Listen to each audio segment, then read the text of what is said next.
this one on lanes 37 and 38, our 1999 champion, Leanne Holsenberg.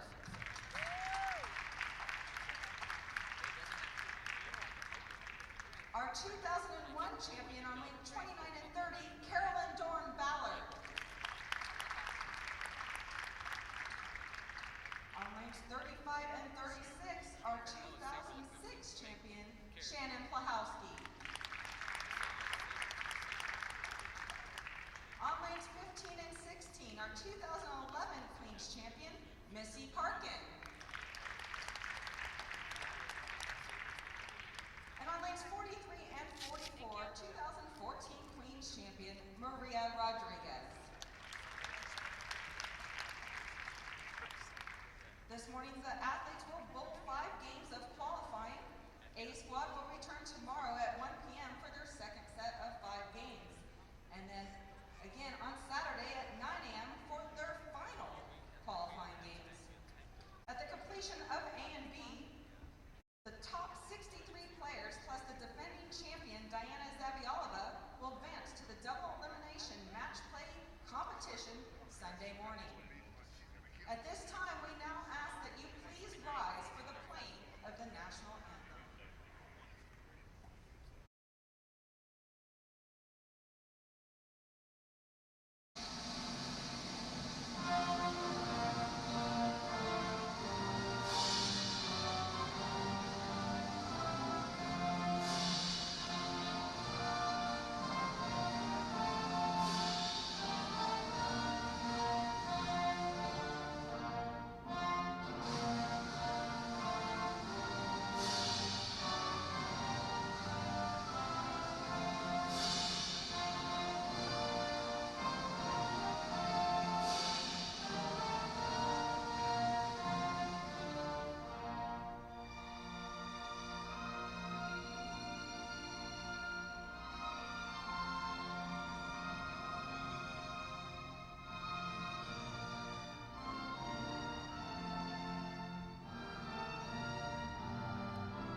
Not only is she back on tour, she's a champion again.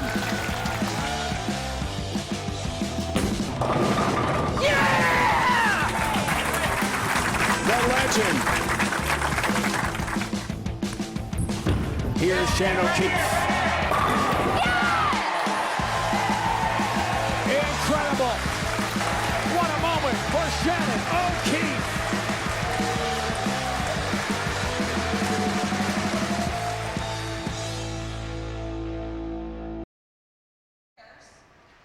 This tall area is for our athletes and authorized personnel only.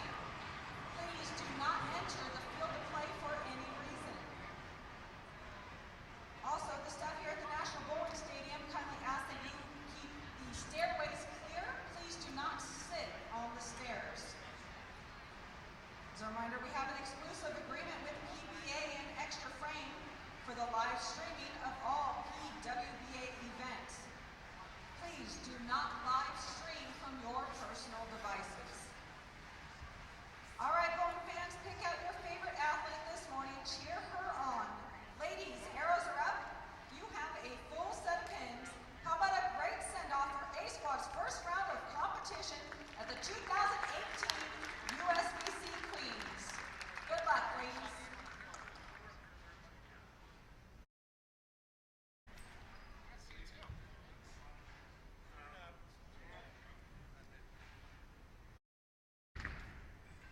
Oh, we're going.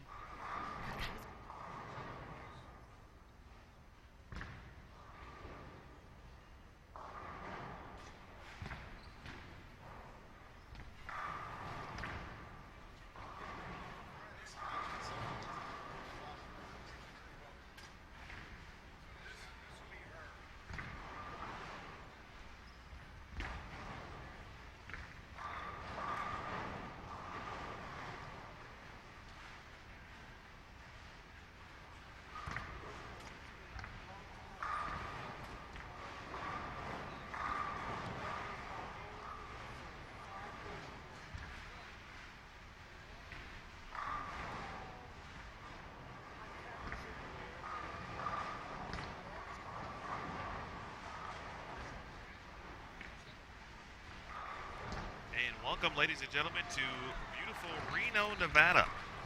Inside the Taj Mahal of 10 Pins, the National Bowling Stadium is the site for the first major of the PWBA season here in 2018. The USBC Queens, we are off and running with Squad A. It's on the lanes, game 1 of 5, 2 squads a day. Of course, A, B, B, A. Both squads will bowl in the fresh and burn for the first couple of days, and then we'll end our qualifying on Saturday with 2 fresh squads. Pleased to be joined by an already champion here in 2018. She won the 2018 Sonoma County Open just a couple of weeks ago. None other than Sharon O'Keefe. Hello.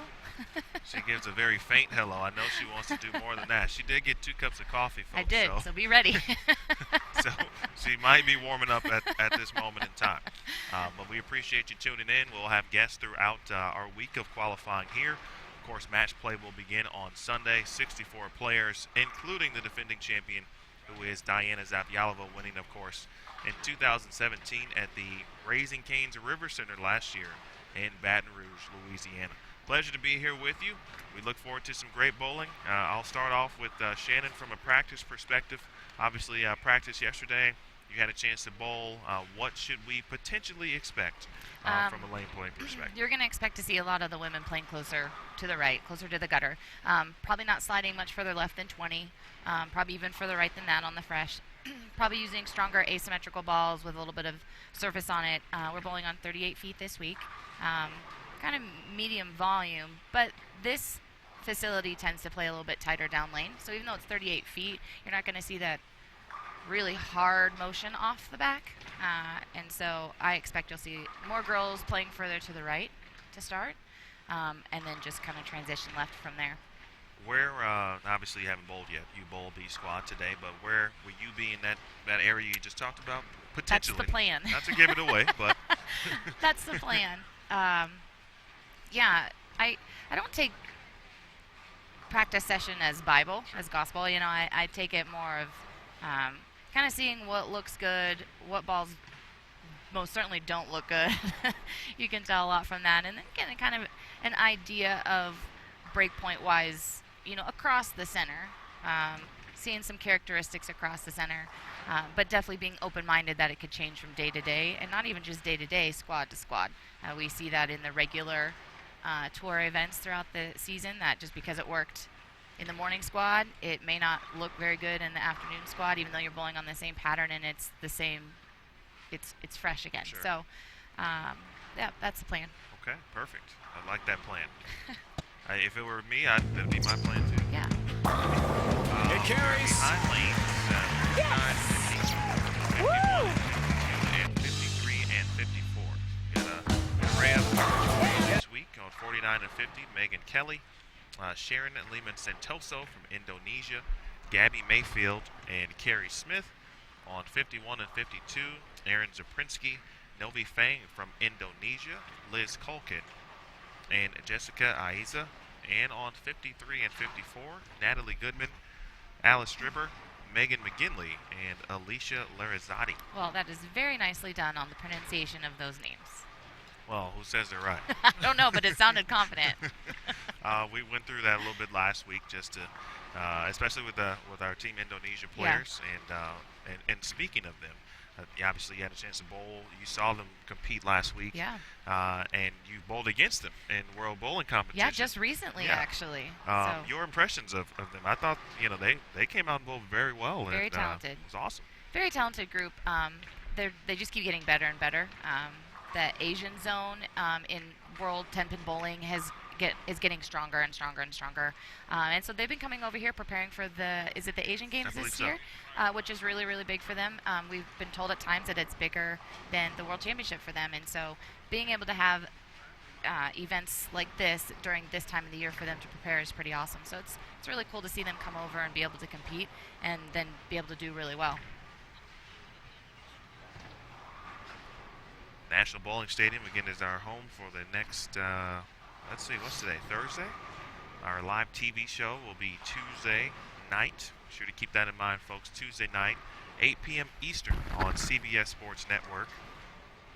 We'll have our 5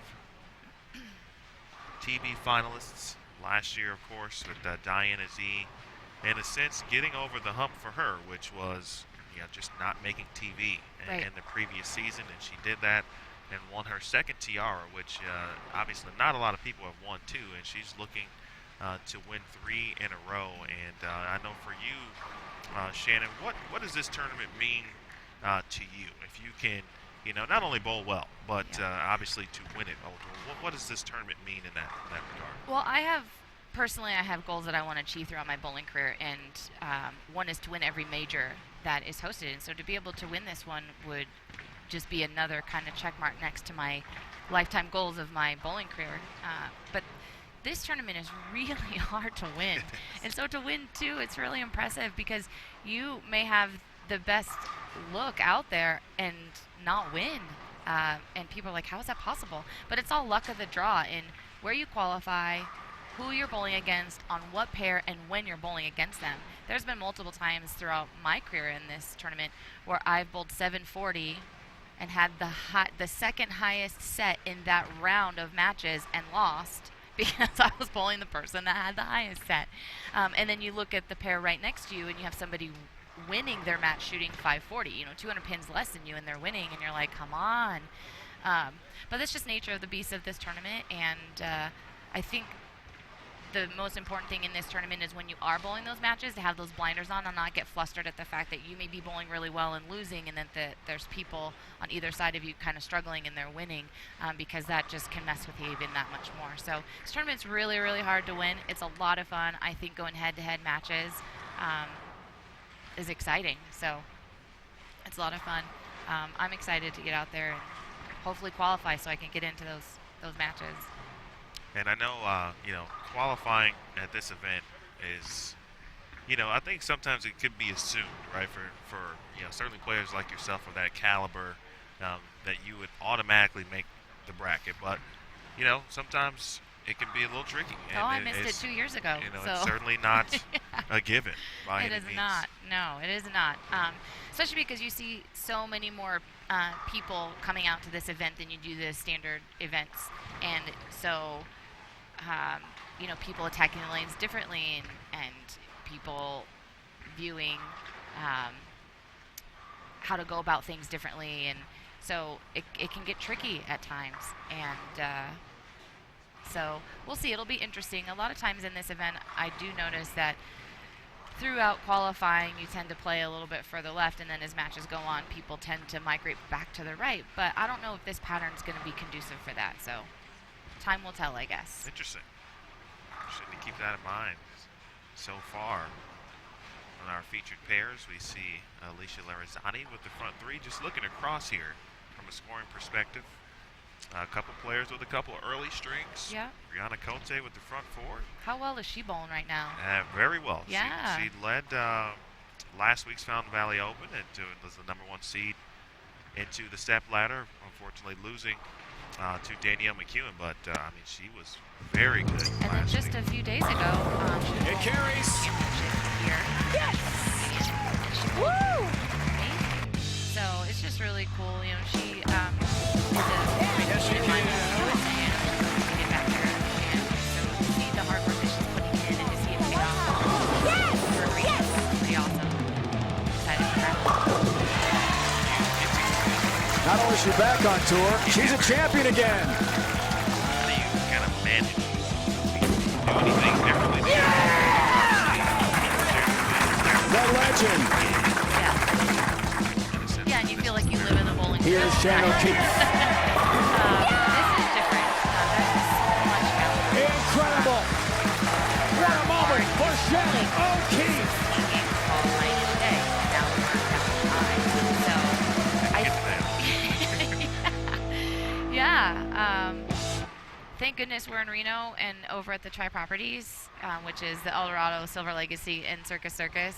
When you guys are in town, that's probably where you should want to stay because that's where it's happening over there. It carries. But what's so awesome about it is they have this huge arcade, and so we've just been over there playing these games. So it makes me feel like you're 7 years old again, and it helps pass the time. So it's helpful. You do. It'd be fun. Yeah, it's fun. It's comfortable. Not only is she back on tour, she's a champion again. So I may not be bowling the whole day like The legend. That's why you're here now. trying to, yeah. Here's Sharon O'Keefe. Yeah. It's gonna be great. Incredible. What a moment for Sharon O'Keefe. It's a lot of times. And I don't think once that I've been over to it really kind of did the circus Well, like the way you should do it. they've changed it, and they've upgraded some of the stuff over there, and now it's like Dave and Buster's where you get the card and you swipe it in the games and the tickets add to your cards and all that stuff. And It so carries. I'm sure some people listening know who Autumn is. It's Shane Kahowski and Megan Kelly's little girl, and so anytime that we are Yes, you can. in these game places, we call it Project Autumn, and all the tickets that we're doing it for Autumn. So this little one's gonna walk away with a ton of stuff.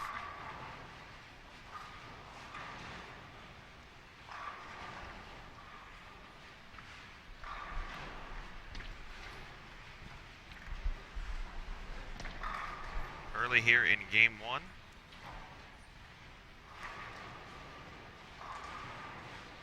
Liz Culkin began open with front three, or excuse me, the next three. There you see Novi Fang there, double 9-spare, 9-spare strike, and we talked about Indonesia, and I think we just kind of got a really solid look at, from a lane play perspective, what you described. Yeah. We saw Novi playing out, and something with, didn't look to be obviously too sharp on the back end, Right. which I think the motion, which is what you described, would be something that the players would want to see, I would imagine, right? Yeah, anytime you use a stronger bowling ball and add surface to it, it helps the ball to read the lane a little sooner and be a little smoother down lane, which it's really important that you're controlling your break point And something a little smoother helps with that, especially until the lanes kind of settle in.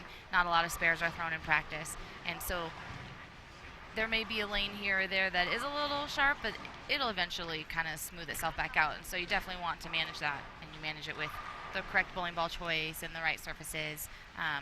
So many of the women out here read the lanes from front to back. It's where is your ball starting to slow down? Where is your ball starting to read the lane?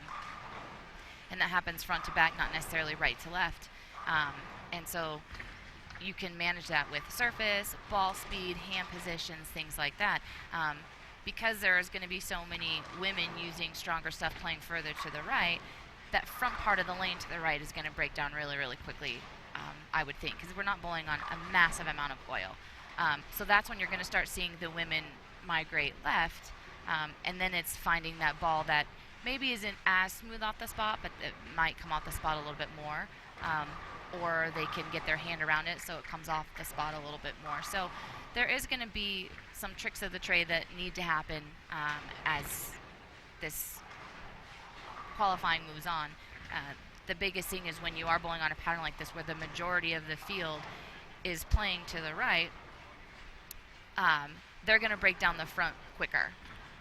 Where in other events where you can attack the lane from multiple locations, the fronts kind of blend out and don't break down as fast. So I think you may see ball changes a little quicker and people start moving and migrating a little bit further left. But again, time will tell. We'll see. Opening game number 1 of qualifying here at the USBC Queens. Emil Williams Jr. with Shannon O'Keefe. Multi-time champion. Woo! Has already won once this season. Has kind of booked the trip back to the Tour Championship, the road to Richmond. Yes. And obviously something you know a lot about. And for those, if you could describe your experience last year, and obviously those we watched it on CBS Sports Network, but you know a lot of people obviously couldn't make it to that event. Right. How would you describe what you went through, not only from the bowling perspective, but everything else that surrounded it and that came with the event with NASCAR kind of the backdrop? Well, I was never really much of a NASCAR fan, never really introduced to it, and now I follow multiple of the drivers on social media. I love it. I watch every race that I can.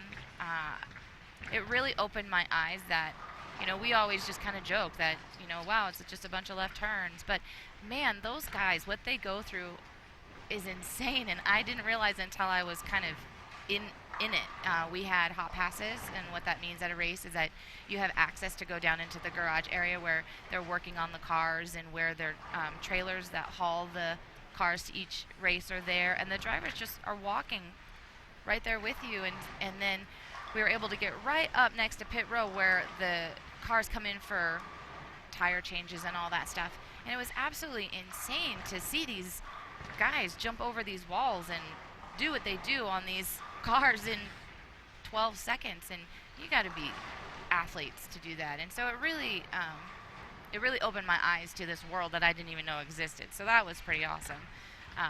How loud it is, that rumbling in your chest when the cars are going by. I mean, it was pretty awesome. On the bowling side of it, to be able to kind of marry the two sports, you know, so many NASCAR fans are bowling fans, and so to be able to marry those two sports in the same area and at the same venue was pretty incredible. We had, at the show for the Tour Championships, the crowd was electric, and that was what was so awesome about it. It was standing room only, and it was so loud, and that's what I remember the most is, you know, I'd throw a strike, and of course I'm intense and I'm screaming myself, but man, that roar just kept going. I also think it helped that Liz and I were in a very unique situation where we tied and had this roll-off that was intense, and, you know, that helped liven the crowd up even that much more. But it was just such an awesome experience, and the people at the track just loved having us there and were willing to do anything for us, and it was awesome. We had this Bowl with the Pros kind of charity event thing. We did it where one of us Lady Pros got to pair up with one of the NASCAR drivers, and then with a few of the local people, like a business owner and somebody else, and it was just awesome. Nice. And I don't know, it was, without question, I left there knowing that we needed to go back there, so I was so excited to see that we were. And then once it was announced, that has been my goal, is to get back there. So it was awesome. 1 goal down, plenty more to go this season. Yes, a lot. All right, Gabby Mayfield with the 8th frame here. Carrie Smith bowling well. Good to see Carrie in the building. Yes. She had some flight issues trying to make it to Reno, and so of course she makes it and is off to a good start here. Yeah, she missed practice because of flight issues, so it's good to see her out here bowling. And last year she wasn't out here very much. She was having some health issues, so to see her back out here it's awesome to see her. Take a look at 51 and 52.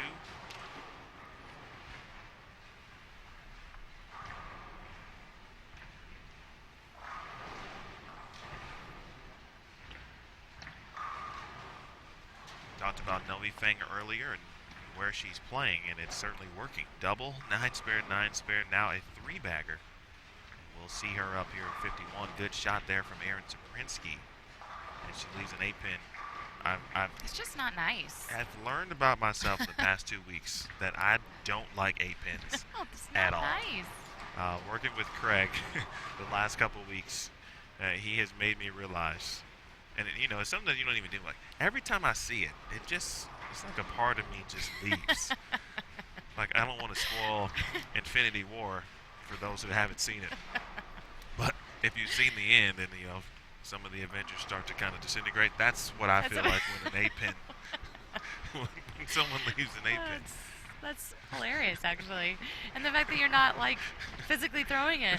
I'm not. It's just, and that's what makes it worse, I think. It's just like, why did you have to do that to her? It's so not nice. I don't know how else to explain it. Good It's shot mean. there. You do everything right, and it just standing there. And it's like, I swear every time I leave one, it's laughing at me.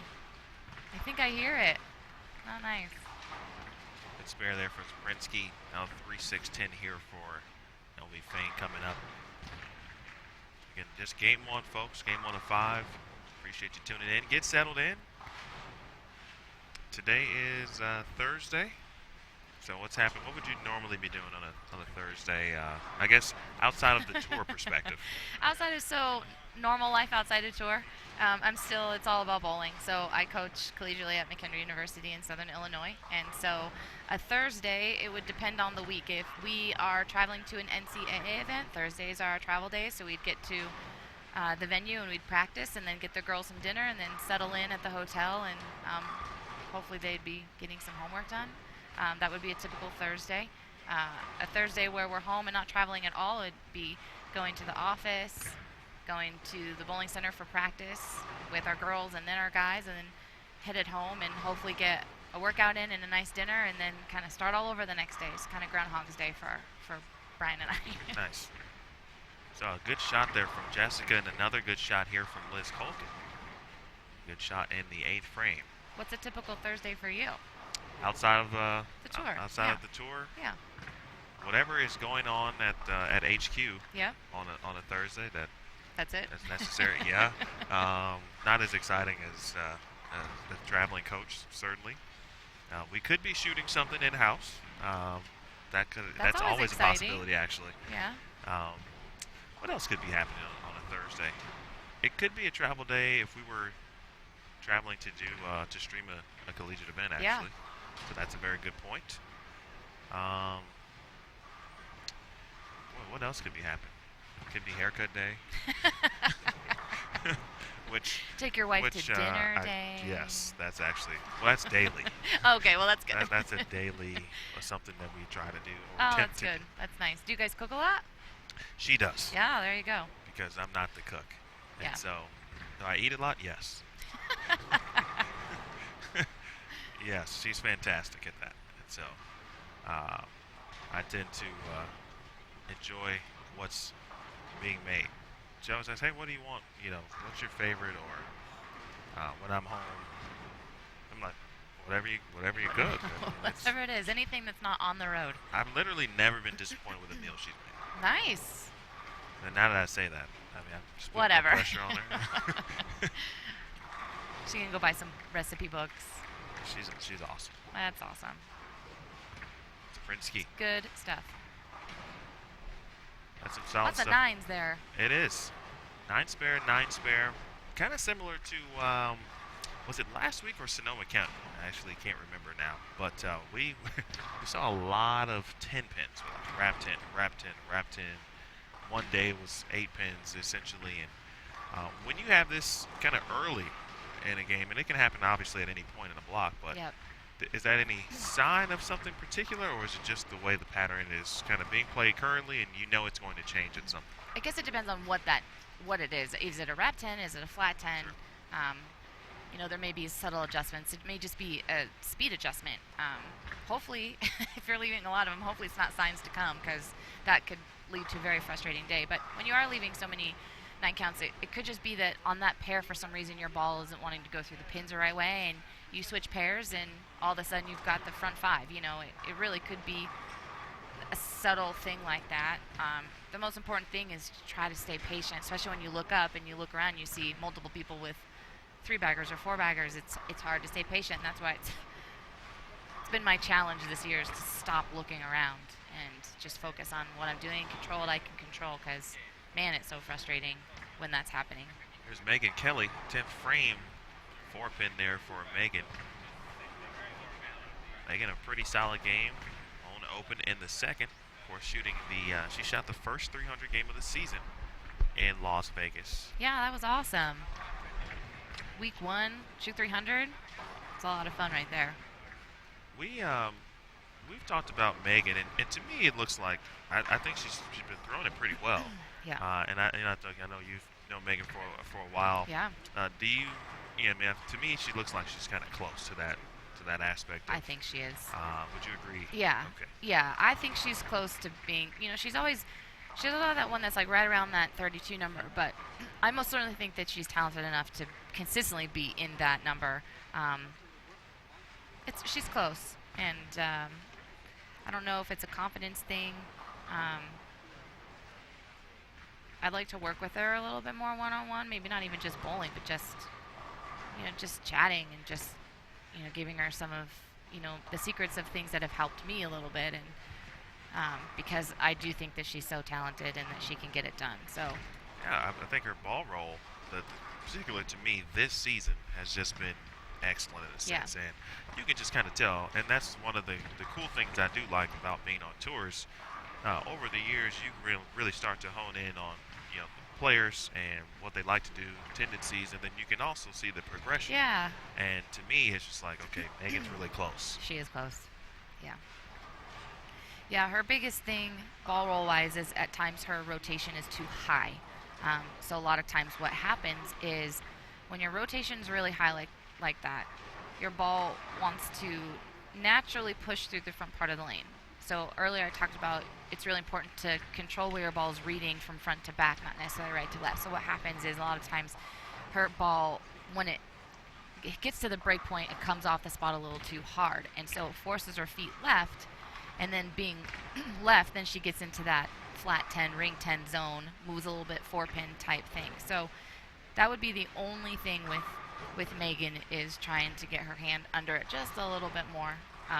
But it is something that she's aware of. It's something that she's been working on, and I think you do see a bit of a difference this year. Like you said, the progression from year to year with a lot of these girls has been a lot of fun to watch. I'm a fan of bowling just as much as I am a competitor. So, I have my favorite professionals as well that I just could sit and watch all day long, and there's a lot of young ones out there that are really talented, and to see them grow from year to year has been a lot of fun. Sharon Lehmann Sentosa from Indonesia is working on a 4-bagger split. They're a little 310, but nice start here for Sharon. Team Indonesia. Prior to that, you saw Liz Culkin striking the 10th frame, and now Carrie Smith working on a double. Carrie generally, of course, likes to throw it pretty straight, and so I'd imagine that, at least on the fresh, certainly, she might be able to get off to a good start, get some confidence. Yeah, I agree with that, and she has. Shooting 220 is definitely a good start, I think. Traditionally, what type of average makes the top 32 on tours, like, what is that? Like 2-0, sometimes not even. It obviously depends on the pattern, The scoring of course, pace, sure. but 2-0 to you really don't see too much higher than that. I don't think we've had any two teams. Right. No, I don't think in the 4 years, 3.5 years we've been bowling, we've seen, where the top 32 we takes a 2 had team. Some 190. Yeah. 5-ish. Maybe even lower. A little lower sometimes. But here, so now you're doubling the amount of people that you're taking. And so it's also that thing, like, you may see somebody shoot 250 and you may think, oh my gosh, I need to shoot 250. But if you can shoot anywhere from 2-0 to 220 every game, you're going to be in good shape and you're going to give yourself a chance to make the cut. So in my opinion, in this tournament, yeah, it's always fun to lead an event, right? Like, it's always fun. But when you're going to the top 64 and you're going head-to-head matches, it doesn't really matter where you qualify. You just need to get there and then take your chances in matches. So it is an opportunity for many of us who obviously watch the best, whatever the 64-player bracket has to offer.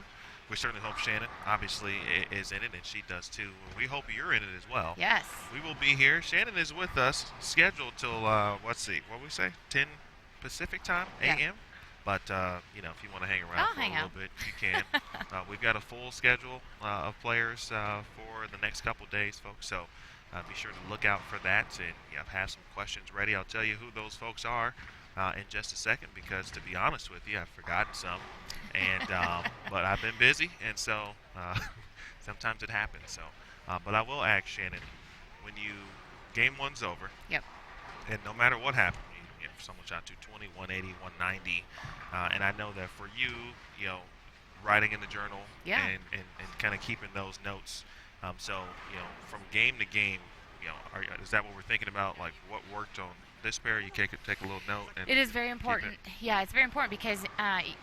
Chances are in qualifying you're not going to hit that pair again, but in matches you might. And so if there's a difference, it's really important that you're making note of that because how are you going to remember, going back to that? And it's also really helpful, for me being part of the EBI staff because we have 4 ball reps here. We have 10 girls on this squad. We have 22 on the next squad. And so those ball reps are collecting a ton of information for us players to use as well. So being part of that team, it's my job not only to make those notes for myself, but also to share that with the rest of the team. That might come back to bite me, but that's what being a team is all about. And at the end of the day, me giving a teammate information may result in them beating me, but at the same time, we're a team, and I have to take accountability for my shot making and execution. So. That's a good point. I do feel that's an element, and that's not something that's openly or we talk about often, but you mentioned it, you guys are our staff. Yeah. You have players, and of course, in each respective staff, how often do you guys work together? I know, a lot. For example, yes, each respective brand, for the most part, kind of had like an early camp prior to the first stop in Las Vegas, yeah. for example. How was that? It was awesome. Me joining this staff this year, this is new for me. A lot of these girls on the EBI staff are teammates for me for Team USA, and so I already have that rapport with them. We already kind of know how we play off of each other, but now to be able to throw the exact same bowling balls with them and really understand what's going on is just kind of added to it. But here's an example. So last week, Fountain Valley, I was struggling in the round of 12. I think with 2 games to go, I was in 4th, or I was in 5th, but only 4 pins off the show. But my ball reaction was not great. I could not muster more than 2-0. I'd hit the pocket repeatedly in 4-pin or 10-pin. It was that kind of thing. It didn't matter what I did. I just couldn't knock them over. But here's my teammate Josie, who's making a run. And she was behind me, but she was going to a pair I just got off of. And it was a very tricky pair. We had known it the whole week. The left lane hooked 3 more than the right lane. So I went right over to her and I grabbed her. I said, Josie, this lane is 3 more. And she said, okay. She bowls 279 that game and propels herself even higher up the standings. Yeah, I mean, she was right there. And I don't know, for me, I've played sports my entire life. I've played softball. It's all about your team. It's, coaching collegiately. It's about teaching them to be there for each other and give each other the information, because when one person succeeds, you all succeed, and I really truly believe that. And so if I wasn't going to make that show, man, I wanted her to make that, and knew I was not going to be in the hunt just because I knew it was going on. I was not happy because I want to win everything. Right. But at the same time, I had information that she needed and I was grateful that I was able to help her out with that. And so being part of a team where it's not only full of really good friends that you trust each other, but we've been teammates on the lanes with Team USA on our back, and so being able to have that rapport with each other and help each other out. And Josie did that for me the week before in Sonoma when I did make the show and went on to win. And so it's just kind of what we do. We look out for each other and we give the information, and it's just really important. I do want to touch on one item that you talked about, and if you could break it down maybe for the viewers who, this could apply to them. You said that one lane was hooking 3 boards more than the other. Yeah. And in bowling, or in a sense, if you can describe what one board hooking more than, or excuse me, on one lane, and you said 3. So how could you equate that to, or break it down in an analogy perspective? Oh my gosh, that's a good question. 3 boards to me seems like it's massive amounts. Yeah. It's massive amounts. It's minuscule when you look at the lane. Yeah. But it makes a huge difference, depending on where the 3 boards are, where it's hooking, right? It does. Gosh, I'm trying to think of a good analogy for that. It would be like maybe like in hockey when the Zamboni comes out and the ice is nice and fresh. It glides. It's smooth. It's fast, and then towards the end of the period, it's chopped up, and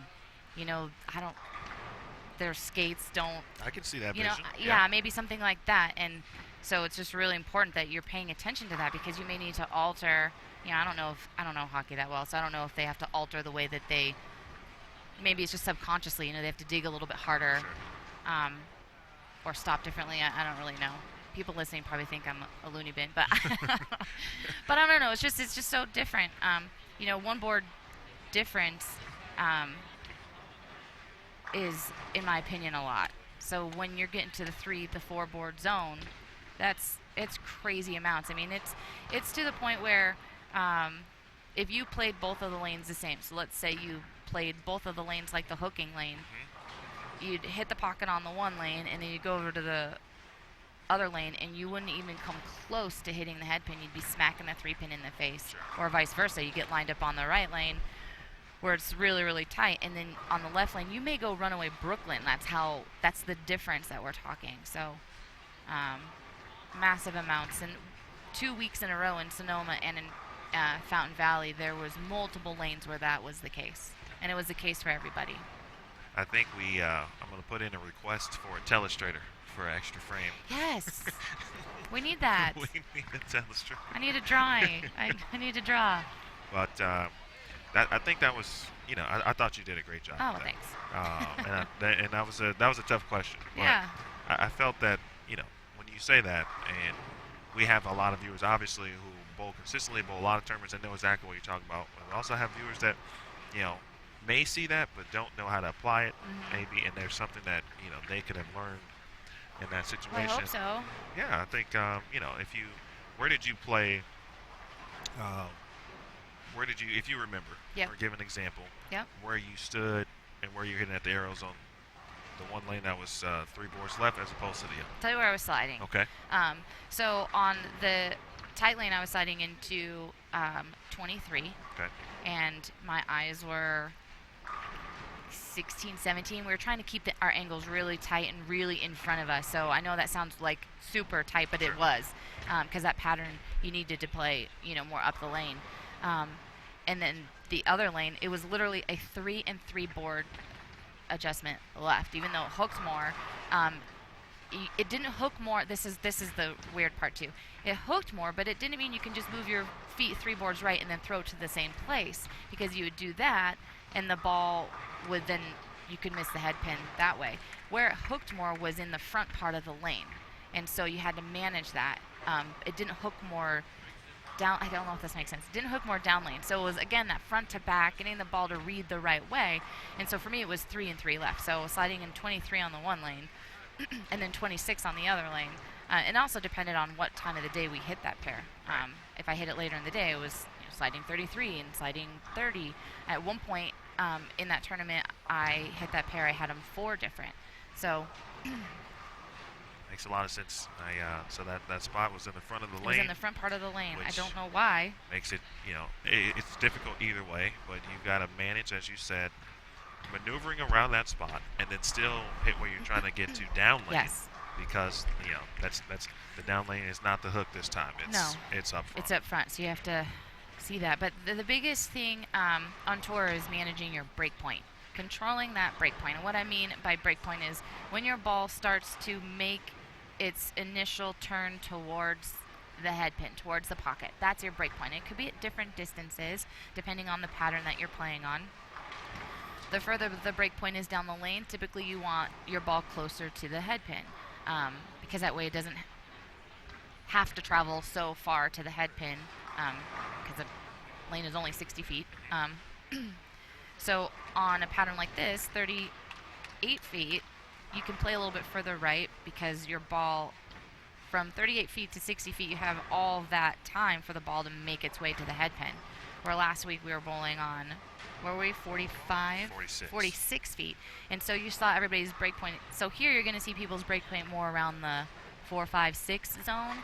Last week, I don't think you saw anybody's break point right of 10. And the majority of the time it was probably more 12, 13 was their break point. And then it's all about controlling that break point. How consistently are you getting your ball to that spot? Because missing your break point one right could result in a washout. Missing it one left could result in a big 4. So controlling it from front to back, but then also controlling your break point is so important. Good analysis here from Shannon O'Keefe. Appreciate you tuning in. This is game 2 of 5 here at A Squad qualifying day number 1 of the United States Bowling Congress Queens. Emil Williams Jr. Big thanks to Jason Thomas, who decided to come on back for a week. Yay, Jason! And help us out. Jason McEwen is in the building as well, and I haven't seen Aaron Smith in a few months, and now I feel much better that I can see Separation anxiety for you? A little bit. Yeah. A little bit. We went to ITCs. You were there, of course, in Lincoln, and that's an event that we typically do together. But the women's championship started at the end of ITCs, and so Aaron had to be here in Reno. And so, of course, that left me alone. Matt was in the Open Championship. So sometimes we get spread out, and it happens. And so, but I decided to bring a face cutout of Aaron. And he was posted up for a little bit of qualifying. Do you take him to dinner?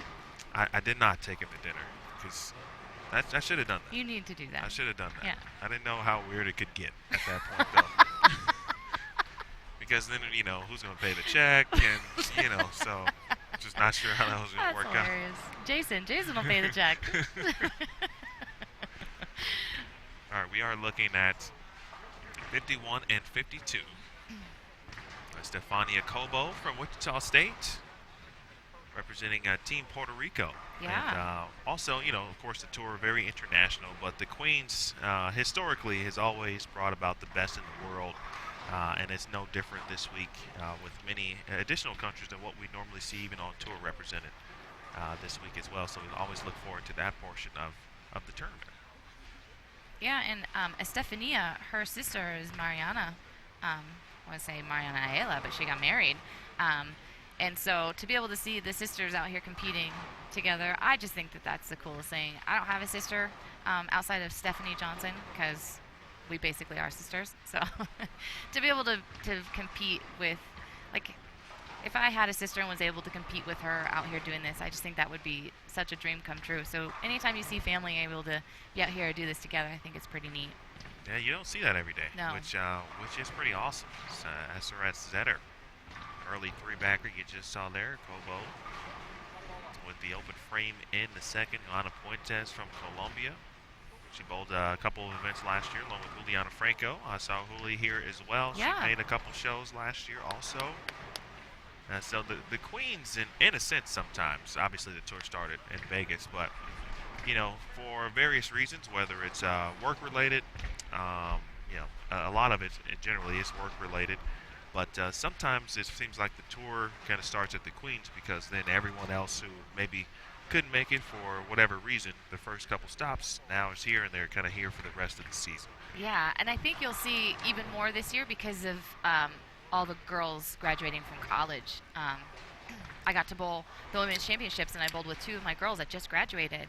And to be able to introduce them to the women's championship was pretty awesome. And then yesterday they bought their PWBA cards, and they're out for the summer. And so to be able to see that is pretty awesome. And you see so many of those girls. There's a couple girls, there's twins from Arkansas State, the Richard sisters, and they're just ridiculously talented. And so to see these girls graduate and now be able to move on to the tour, I just think that's the greatest thing about our tour is that we have something for them. I actually had mentioned yesterday to a few people that my favorite part about the PWBA is being a collegiate coach, and just in the 4 short years that I've been coaching, from year 1 I would ask them, what they wanted to do when they graduated when I was recruiting, and they didn't really know, maybe go and get their masters and find a job and do this. And now when we're recruiting these young girls and I ask them, what do you want to do when you graduate, and the majority of the time they say they want to bowl on the PWBA tour, they want to be professional. And I just think that that's so awesome that in a short amount of time we've been able to build something that these girls are aspiring to do. And so to see this flood of girls starting at the Queens every year because they're graduating college and they're starting here, this is just the really cool part of the tour.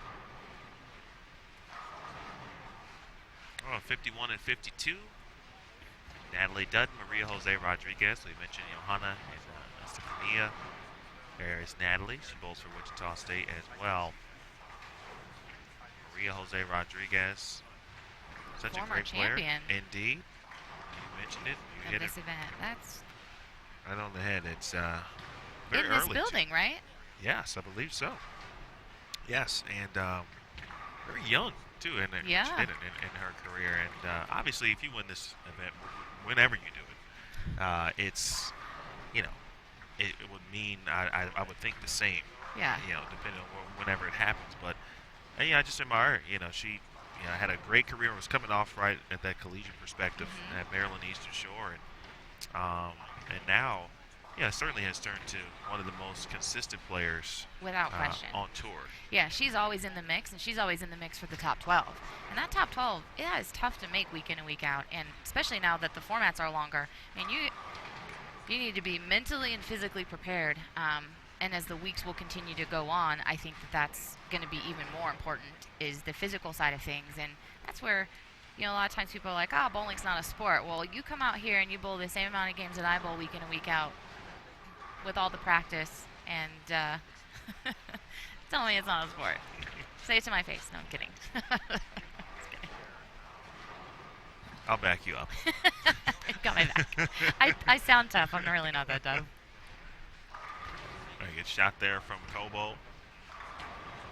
Backed the open up in the second frame with a double.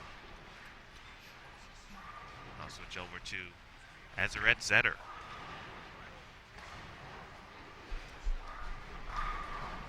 Zetter from Mexico. Seen a couple players from Team Mexico here this week as well.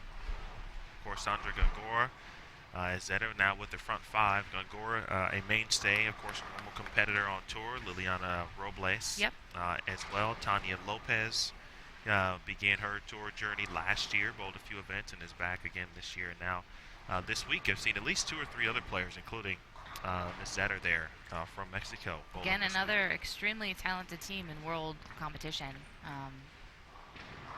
That's awesome. You see a lot of these young girls from other countries coming over to bowl collegiately, which is awesome. They get their degrees, but they're also competing, which is now preparing them to be able to come out here and be confident to bowl on tour. And but also it helps them in international competition at the same time. And so it's just really cool. That's why I love bowling. You meet people from all over the world, and they're just kind of friends for life. And something that Brian and I always say about this sport and what's so cool about it is I feel, and you're probably the same way, I feel like if I'm traveling across the country and if something happened and I got stuck, I'm probably 2 or 3 phone calls away from having a place to stay. And that's what I just think is so great about bowling. And there's so many people that bowl, but yet it's still a very small community at the same time, and everybody, looks out after one another for the most part. And so it's pretty awesome. Gina Russo And Jen Russo wow. now with 5 in a row. And uh-oh.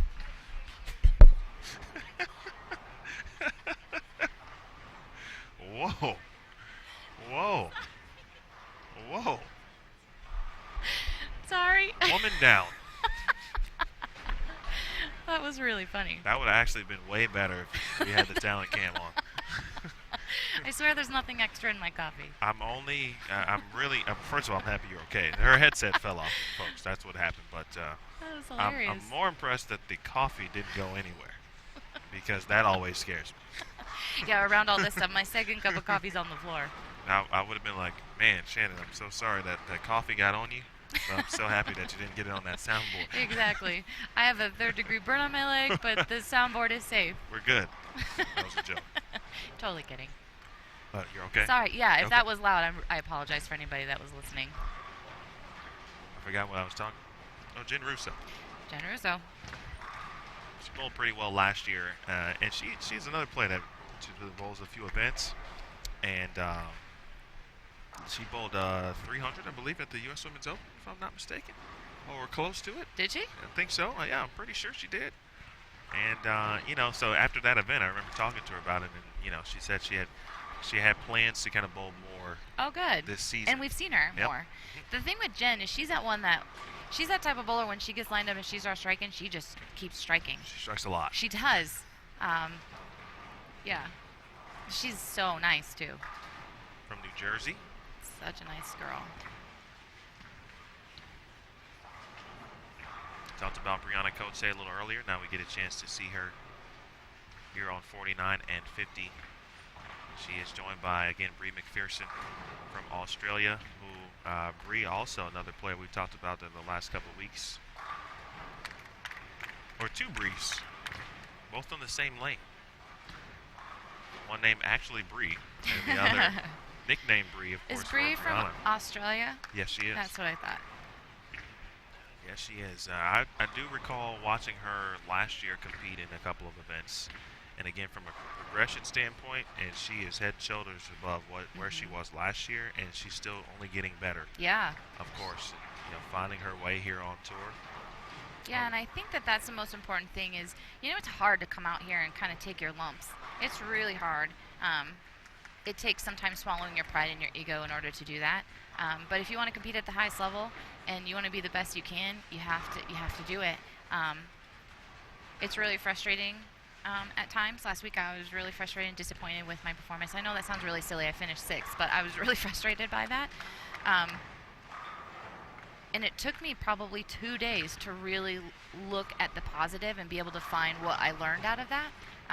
But that's the most important thing, is to be able to go back and look at where you failed and why you failed, and take a really hard look in the mirror, because that's only going to make you better. But if you just kind of ignore that, then you're just going to be stagnant. And I think that's what you see with Bree is, being out here and probably not performing the way that she wanted to last year, and seeing the progression and seeing her get better and better and better. I would assume, not talking to her, I would assume that would be something where she was able to look in the mirror and say, okay, well, this is kind of where I'm struggling, and I need to put the time and effort and do this to fix it. And I just think that's one of the cool parts about having a tour year in and year out, is that you're able to see that. Oh, the front 7 there Azaret's for still striking. Azaret. And there's the man with the plan in front of us. You guys can't see him, but the new Jason, if you will. Jason McEwen now out to but I think Jason Thomas is okay with it, because no one has to blame him anymore for ending potential opportunities at pool games. We've all been there, and I know Jason has now has gotten to understand what it feels like sometimes to be the black cloud. But this is my first time seeing Azaret there, and okay. I'm already. You're a fan? And it's not because she's throwing 7 in a row, but I'm just watching the physical game portion, and I'm like, wow. Yeah, no, it's good. She can get it done. So this is something unique. I don't know if you guys have talked about that, but this is something unique about this tournament is if you're on the left lane, you move left, and if you're on the right lane, you move right. And so the 4 people on your pair are only the 4 people on your pair for that game. And it's something that we do in world competition.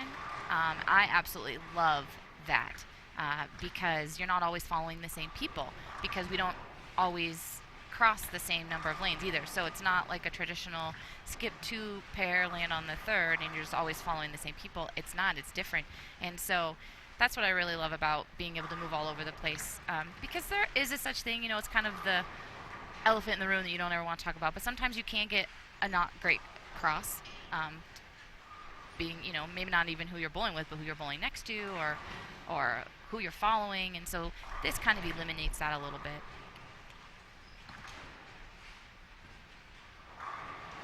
Good shot there from Bree. Bree had a lesson with, said she was having a lesson with Mark Baker last week in Fountain Valley. So when she said that, she told me that it's Sonoma County. And to me, obviously, that lets me know, not that I need to know, but it's pretty cool. Like, she's pretty serious, obviously, about where she's trying to get to and the goals she's trying to accomplish. That's awesome. And obviously, Mark's probably he's a pretty good guy to go see as well. So kind of knows what he's talking helps. About. Azarette with the front 8 here. This is going to get exciting. Yeah, Mark Baker is one of our coaches now with Team USA, and last year it was one of my first opportunities to work with him, and I worked with him at the World Championship. And I went through this really crazy situation in team event and the finals for trios when I was struggling with a kidney stone, and he was kind of that calming voice, and the way that he approached that situation, he was probably freaking out on the inside, seeing me struggle through that, but he never ever showed signs of that, and he was kind of my rock in that situation, really helped pull me through that along with my teammates. But I'm just so excited to get back to camp and work with him again, and so it's awesome that Bree had that opportunity to work with Mark Baker. Here is Cote. He had runner-up last week in Fountain Valley.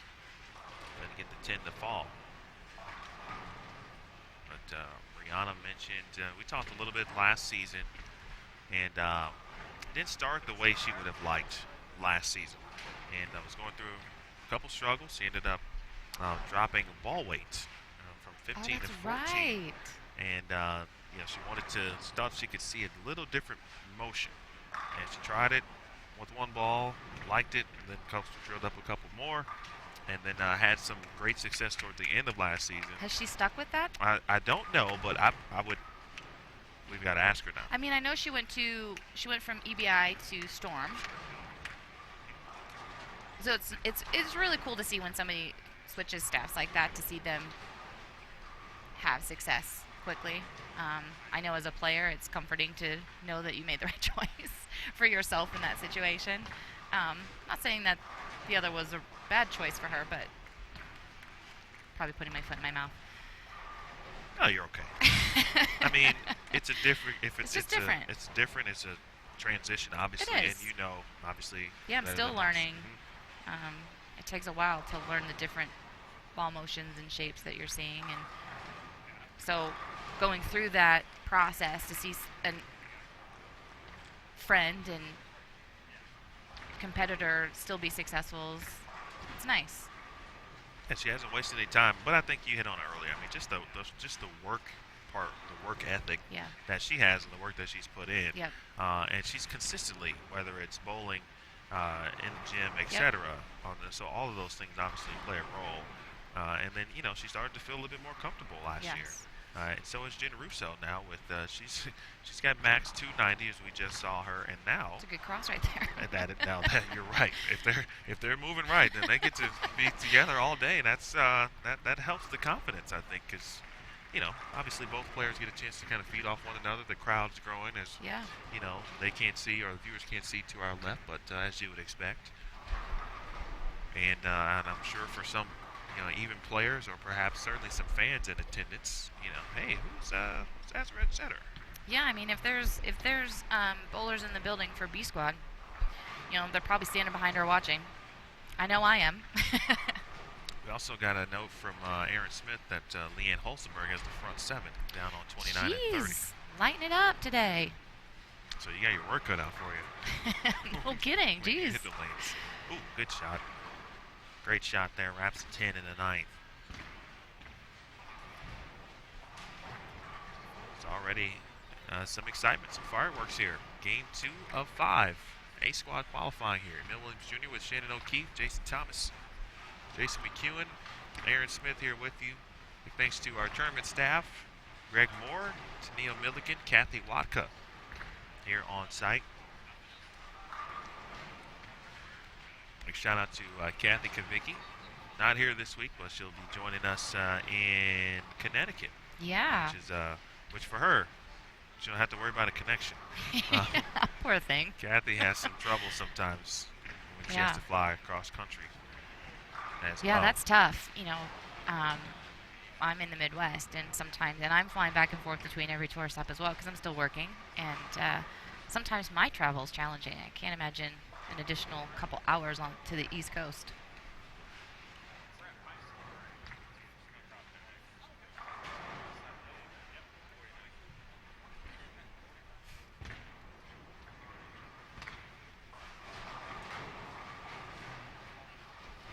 Jennifer Russo here, 10th frame. Max out for 290 here. Wow, that looks good. Nearly the 7-pin.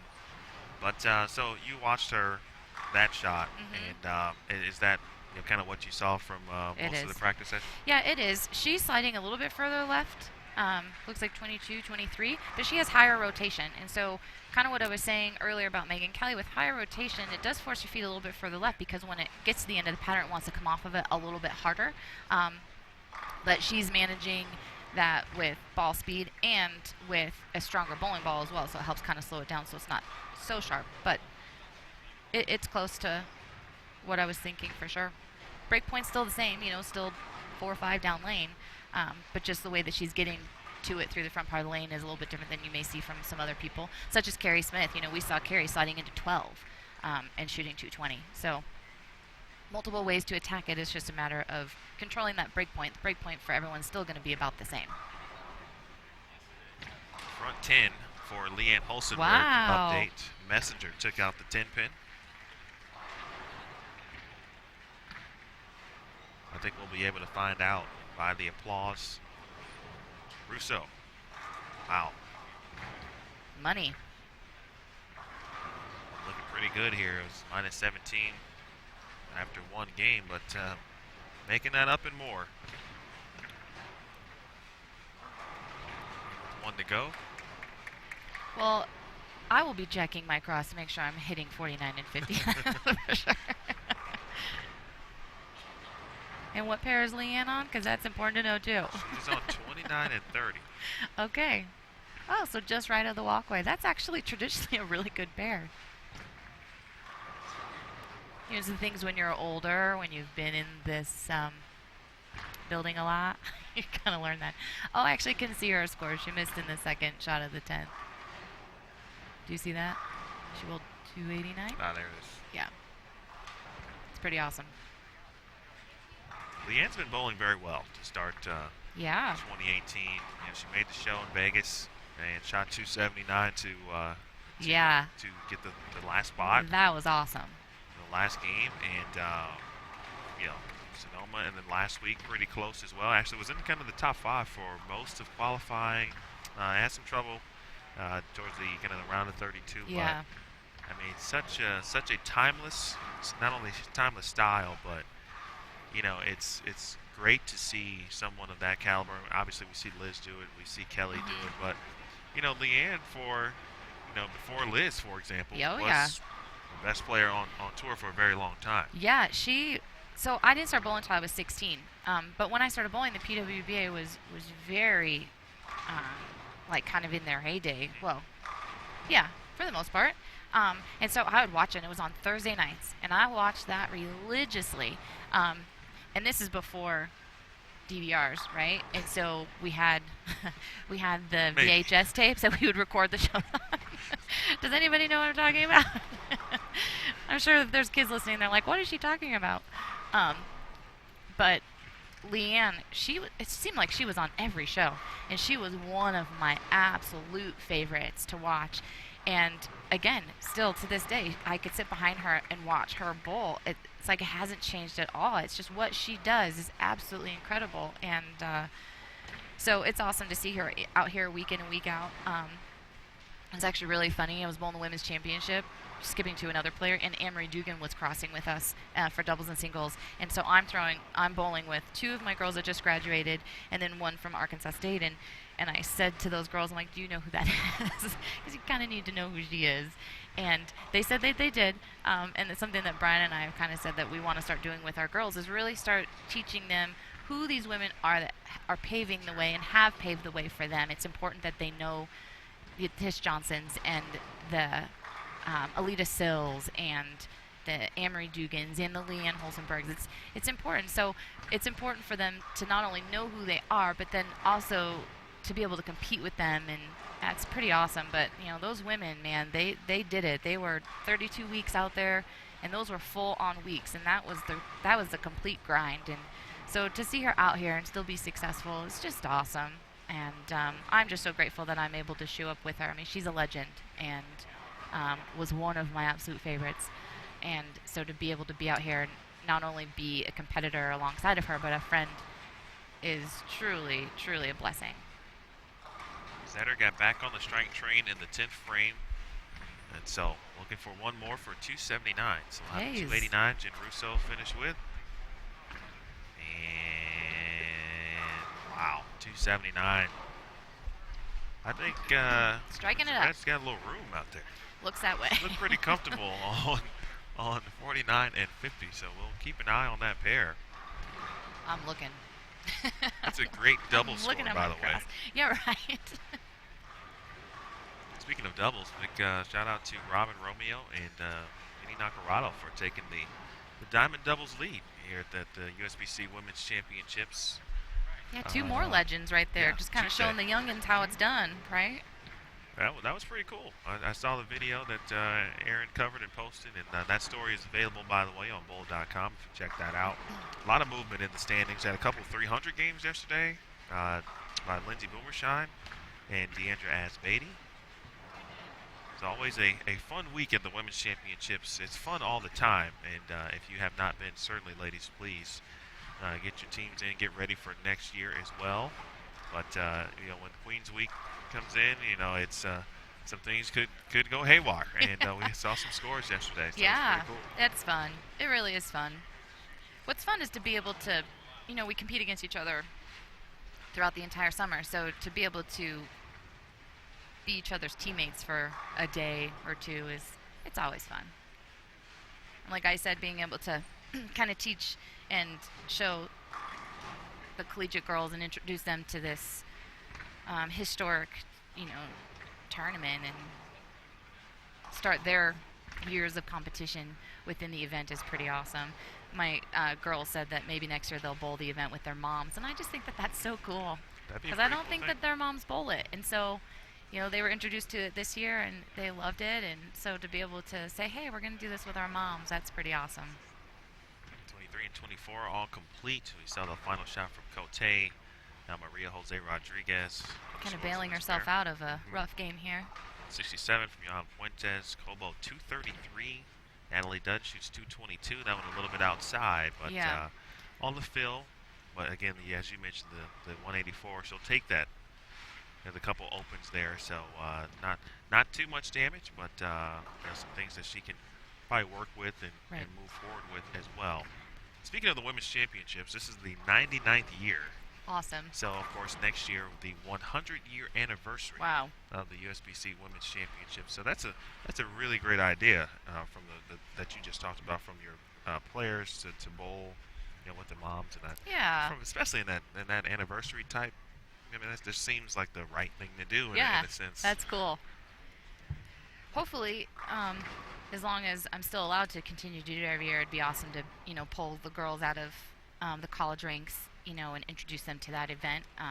Because if they continue to purchase their PWBA cards and bowl on tour, I can't bowl with them, as rules state, which is fine after that first year. But to just kind of be able to pull them out here and show them what it's all about. It was really cute. On my team, I had 3 All-Americans, from this last year on my team, and all 3 of them admittedly said they were so nervous Really? in that team event, that first game. And it's cool. It's cool to see that, they care about it that much, and that it means that much to them that they were nervous about it. But to introduce them to it and kind of show them the ways it's awesome. I take pride in that. I take pride of our tour. I take pride in these events, and to be able to kind of pull them along and show them how and what it's all about. Actually, one of my girls, she needed to drill a ball after practice session, so I was like, okay, well, come with me, I'll take you to the truck. And so I got to take her to the tour truck and show her where the grips are and how to fill out the sheets and how this whole thing works. And later I'm going to teach her how to put in the it pieces. So it's important stuff. Yeah, it's stuff that they need to know, and I'm grateful that I'm able to teach them, and I'm here to help. It's kind of an under the radar kind of thing, right? Because we're used to players like yourself, like, you know exactly what to do. You do it every week. But, when we've got several rookies now on tour where, there are some things that are kind of underneath the surface of just the bowling part to be a successful player on tour. Yeah, there's a lot. And if you don't know it, and it's just important, I think, that, I take them under my wing and say, hey, this is how it's done, and explain it to them ahead of time, and then walk them through the process, because it can be really overwhelming, and it can be an outside distraction that takes them away from what they're doing on the lanes, and I don't want that for them. Sure. I'm getting older, and hopefully I can compete out here for a long time to come, but I'm getting older, and these girls are the future of this tour, and for it to continue to be strong, and so they need to have those mentors, and I'm grateful to do it. I'm honored to do it, and I would do it for anybody, not just the girls that are graduating out of my program. I'm honored to help.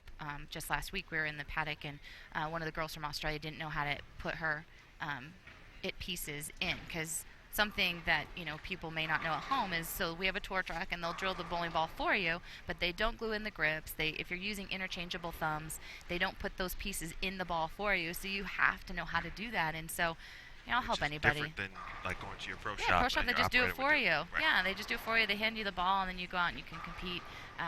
So I'm happy to do it. I had people that helped me along the way. I was going to say, that was my next question. Who were those people for you? Linda Barnes was the #1 person that was always there to help me and kind of walk me through it. I admire her. She is my absolute favorite bowler of all time. She is a person that I just idolize, and even when she is competing, she was just that. For me, she's the epitome of mentally tough.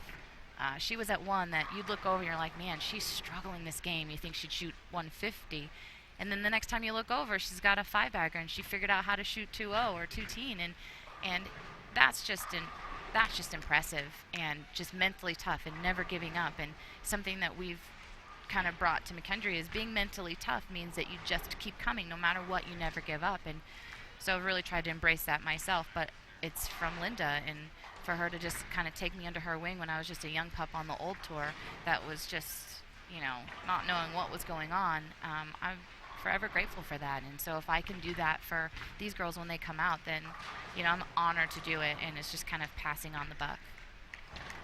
Well said. Thanks. Well said.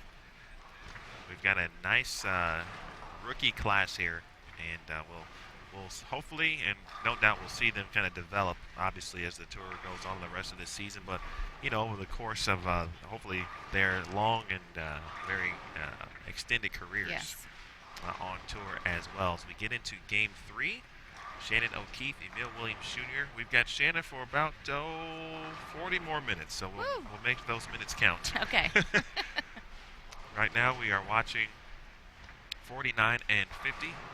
Karen Steiner, Katie Maher, former collegiate player from St. Ambrose. Of course, Stephanie Johnson, multi-time champion on tour, former Rookie of the Year. She's got plenty of experience as well, plus 71 collegiately.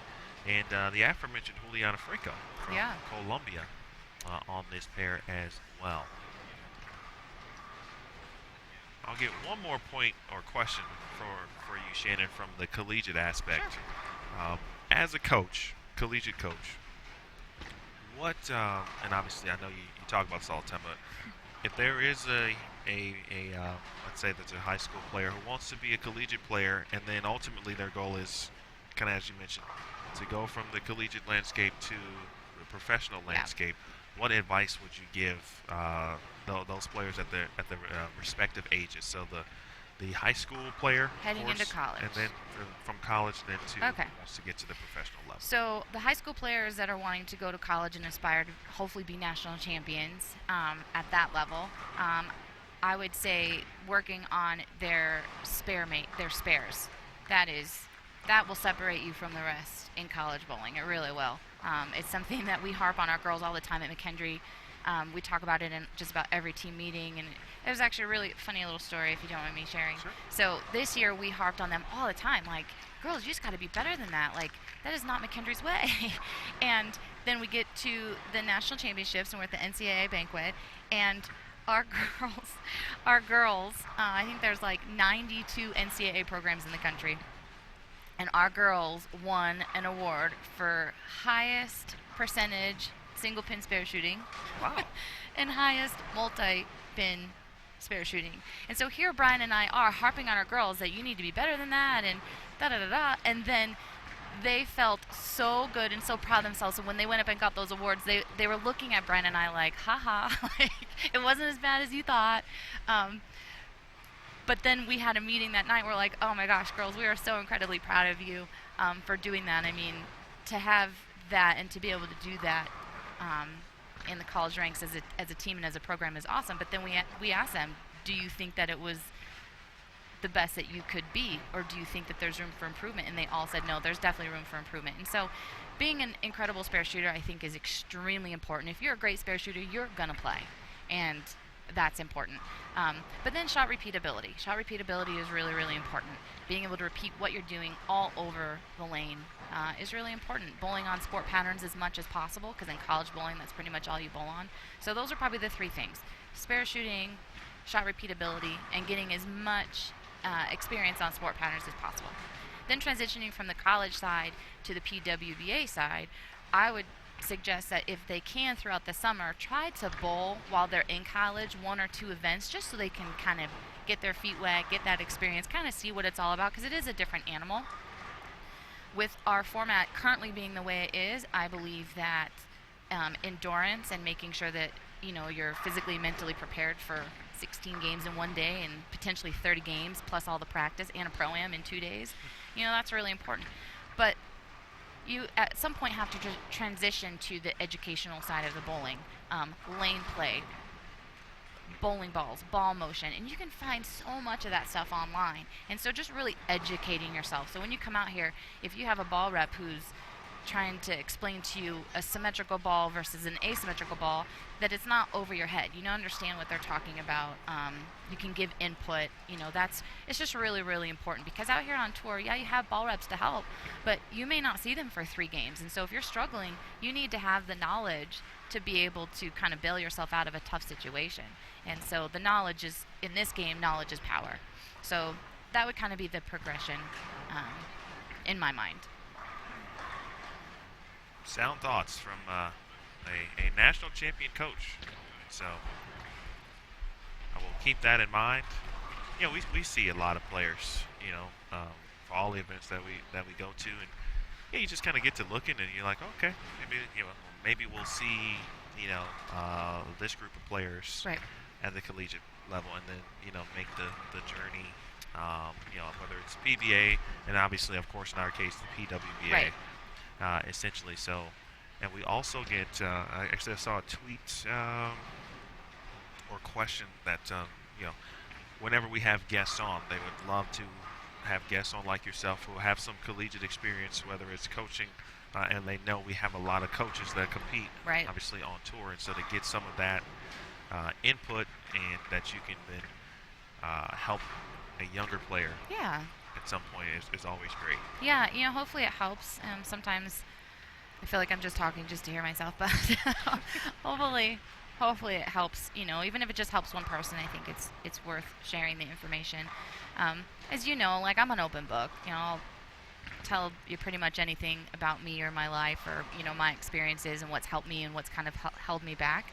I don't hide from my shortcomings and my downfalls. I think that facing them head on and taking accountability for them is what has allowed me to kind of get over that hurdle quicker. And so, maybe that's one more piece of the puzzle for anybody going into college, but also coming out here is holding yourself accountable.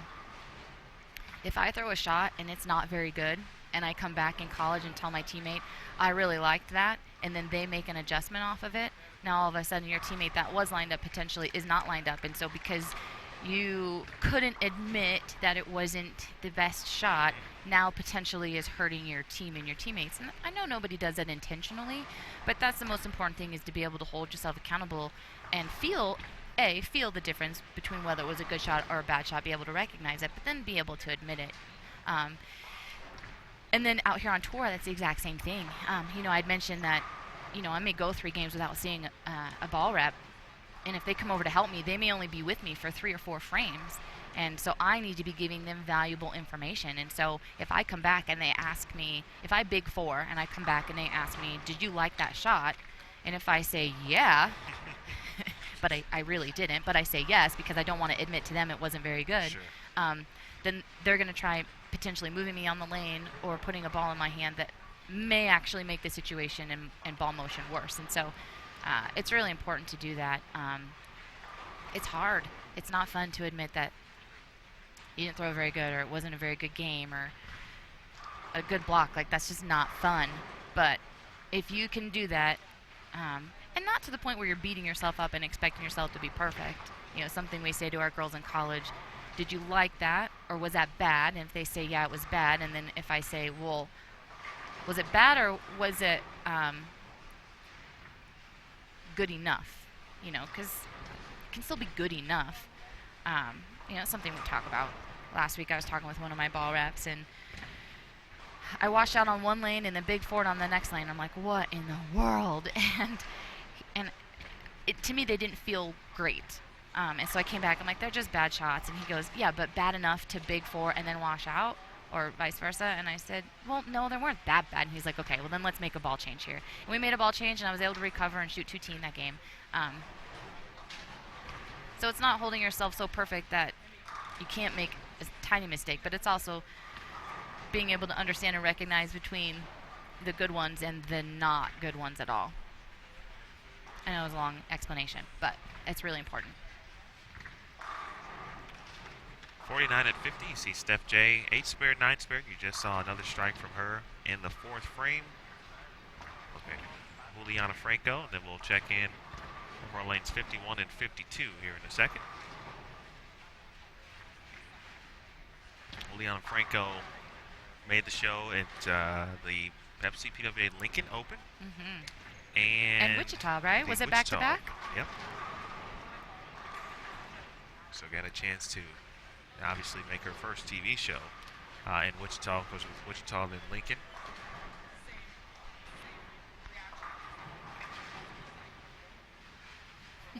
See a 10-pin there.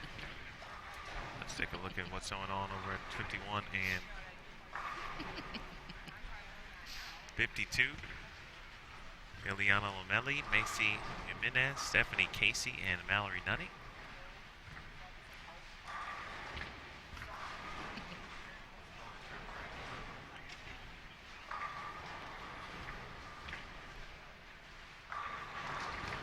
This is game 3. Let's take a look at our most recent scoreboard updates. Not as of yet.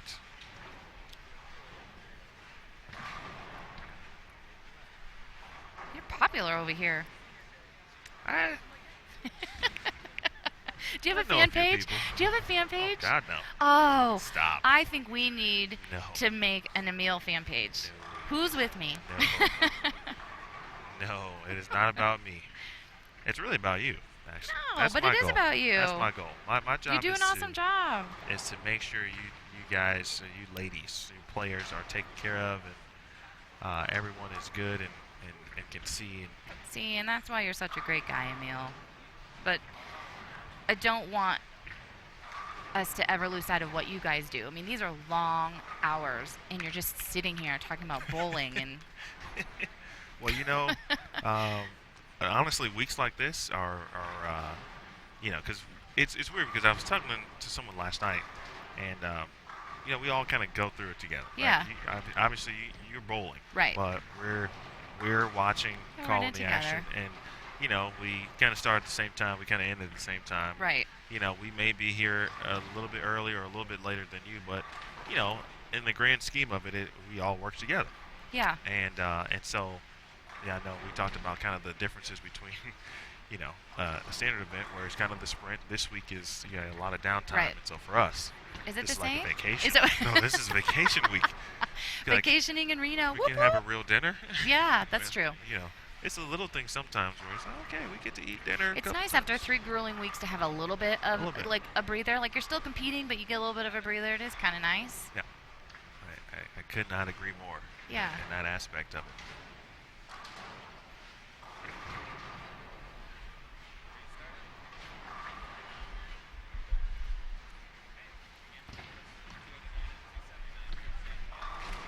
Good look at Stephanie Casey here. That looked like a pretty good shot there. 2-pin for Casey, and then we'll take a peek at 53 and 54. Oh, fun. Or Nadia Nerolina. There's Tanya Raumimper there, Lori Eskew, and Puti Armin. Actually, 3 players from Team Indonesia. Yeah, I got to cross with Puti Armin last week in Fountain Valley, and she was so fun to cross with. Little feisty when things, weren't going well. I know nothing about that. Nicely done. Yeah. No, but she was so much fun. Like, man, she's in it, and she is so competitive and fiery, and I just love that. That just speaks to me. Good shot there from Tanya. And prior to, from an Indonesia perspective, I think most players or most fans knew from Indonesia would be Tanya. Right. And so I thought it was very cool to get a sense of just the talent level in Indonesia as a group, as a team, and we got a chance to see that last week and into this week as well. Yeah, they're very talented, and so I would expect to see more of them this week do well and give it a run here. Tanya made the round of 12. 3 players from Indonesia, if I'm not mistaken, made the round of 32 last week. I'm missing 1 player, and I can't believe. Oh, there she is. Andila Andriotti shot 298. Wow. Last week in Fountain Valley as well. It's a good How week did I not know that? You may have been on opposite ends. An opposite end at that point. It was kind of towards the end of the house, or the high end, which is where we were last week. Yeah. But she awesome. did. She shot 298.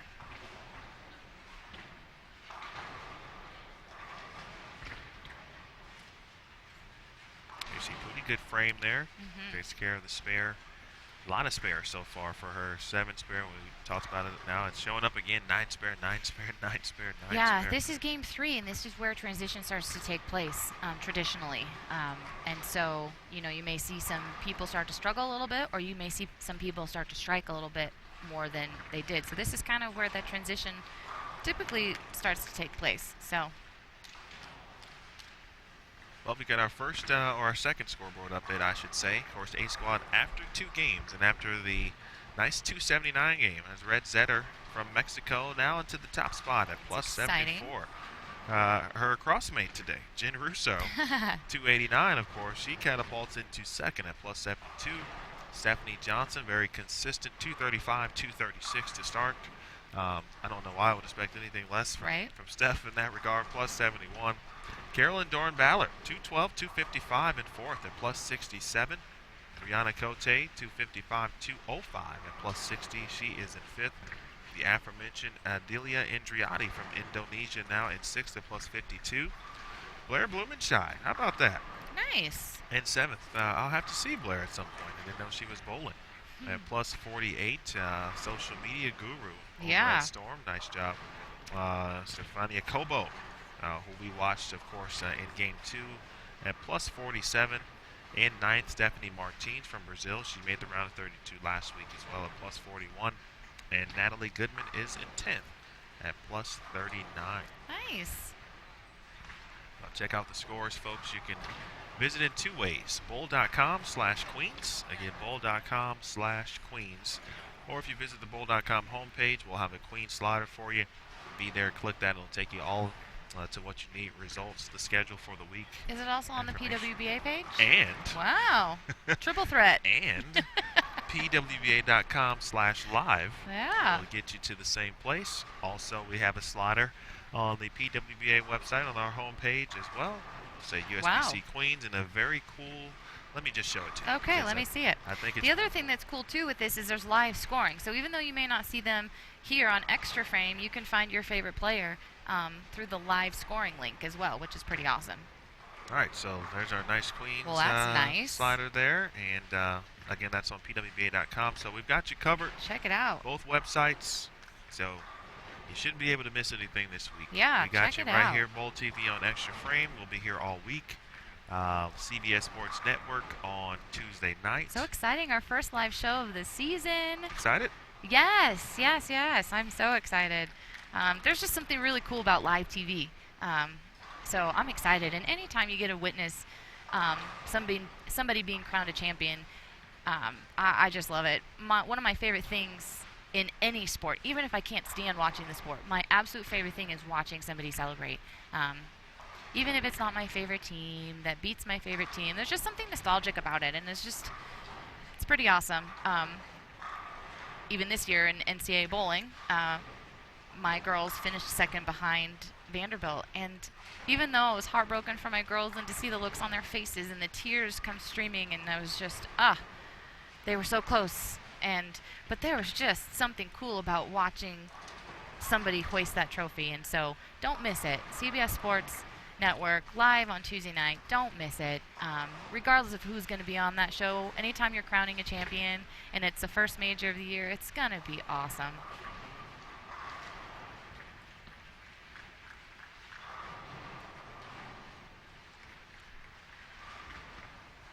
They're still good, 53-54.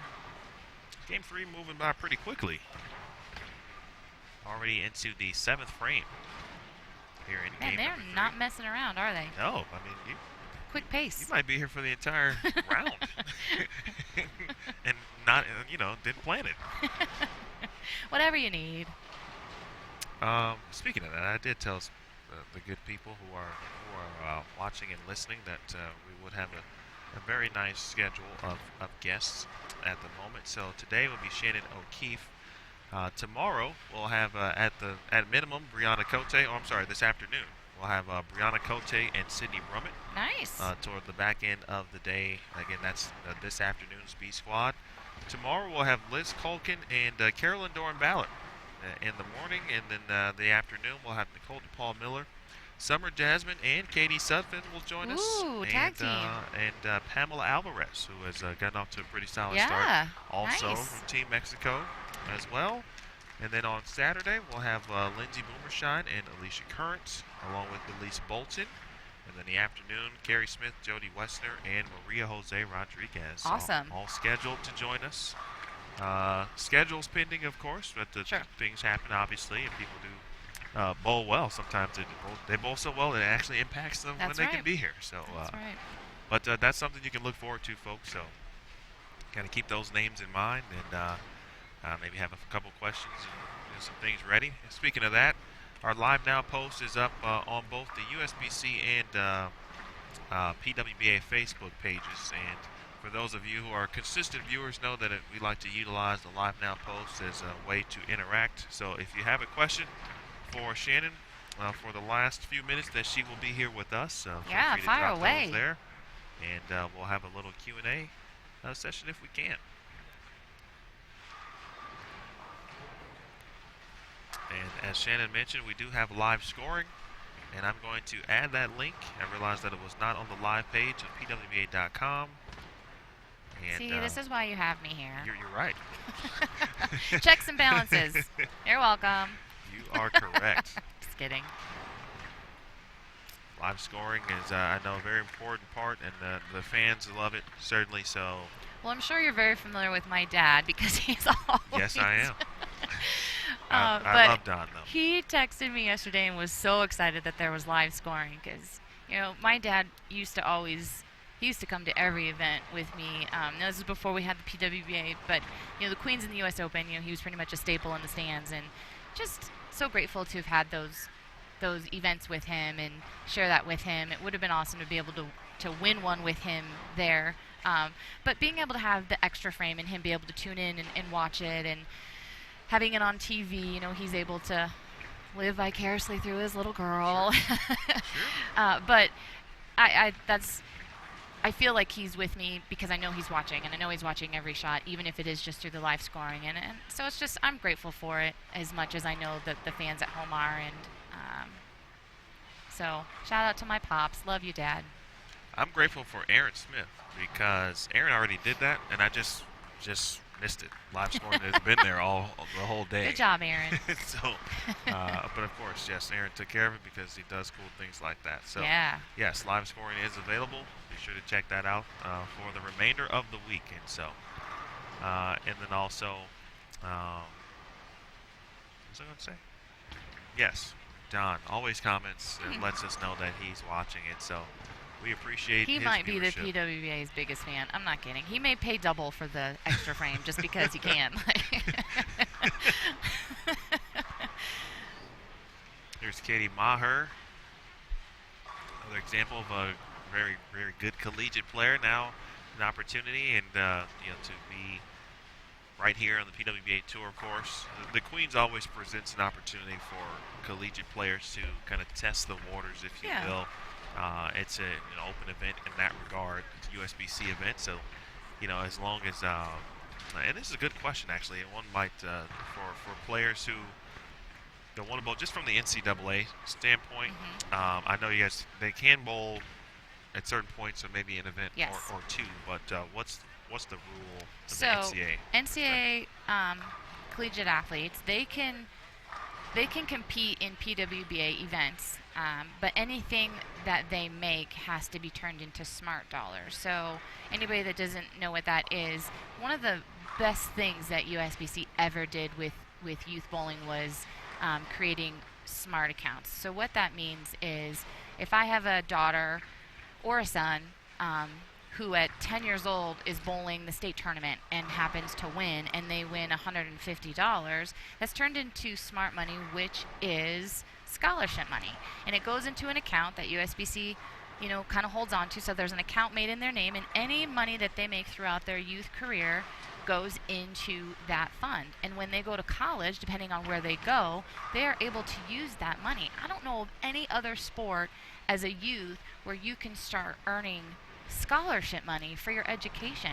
And even if you don't bowl a lot, I mean, if I had a child that had $1,000 in smart money by the time they went to college, that's a couple books. Like, that's a big deal because college is not cheap, as everybody I'm sure is aware. And so anyway, so a collegiate athlete can come out here, and whatever they win out here on tour can be turned into smart dollars. The rule is that if you're currently a collegiate athlete, you cannot collect smart money while you're in season.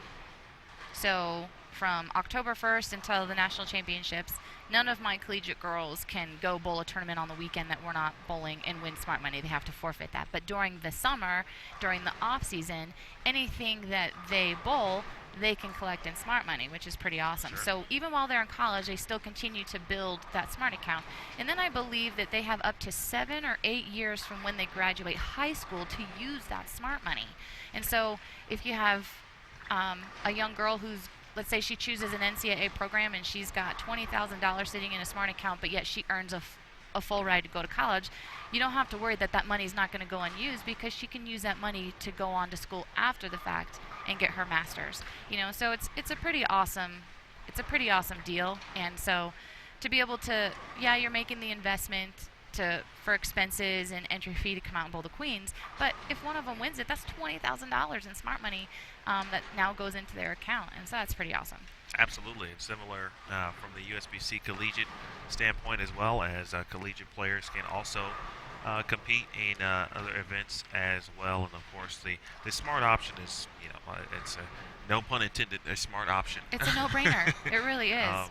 I'll tell you what. If I had a child, I would want them to bowl, not so much because I'd want them to follow my footsteps, but I would want them just so they have an opportunity to do something that's fun with their friends, but they still have an opportunity to earn scholarship money for their, college tuition. That's pretty awesome. Nice double there in the 10th frame for Stephanie Johnson. She'll be in the 220s. And so Steph goes 230, 230, now 220. It's a pretty good start here, first 3 games for Stephanie Johnson, member of Team USA, of course, your very, very good friend. Yes. Sister. She is like my sister. Yeah. Yeah, I would do pretty much anything for her. She has 2 beautiful children, Levi, who I believe just turned 4, and then Kenzie, who turned 1 back in March. And something that I've always wanted to be as a mom is something that has been a challenge for my husband and I. And so her just loving me and knowing that that was so important to me asked me to be her daughter's godmother. And that was just, I shared that video on my Facebook page. She knows how important my college girls are to me. You know, I treat them as if they're my children. I love them as if they're my own little girls. And so last year, right before the NCAA National Championship, she sent me this present. She said, you can't open it until you're with your girls right before the national championship. I'm like, what the heck is she talking about? And so a few of my girls knew what was happening. Stephanie let them know because Stephanie wanted them to videotape it. And it's just a very sweet, very emotional video that we were able to capture. And just for her to think of me like that and to do it so thoughtfully with my college girls that she knows are like my children, but then to ask me to be her daughter's kind of second mom was just... Can't believe I'm not crying now just talking about it. I just love her so much. I'm so grateful that she's my best friend and that we've been able to experience bowling together for the last 14 years and take on the world together. I mean, literally have traveled the world together, and now to be able to be out here week in and week out with one another is just, it's so special. It's just an incredible relationship. I'm so proud of her to see her off to such a great start. 4-bagger here for Karen Steiner. Looking to end on a good note here with 5 in a row potentially. Stephanie did shoot 224. Liana Franco trying to finish strong here. And there is Karen Steiner, 245. A very nice game, and she'll be gaining some pins back in the overall totals.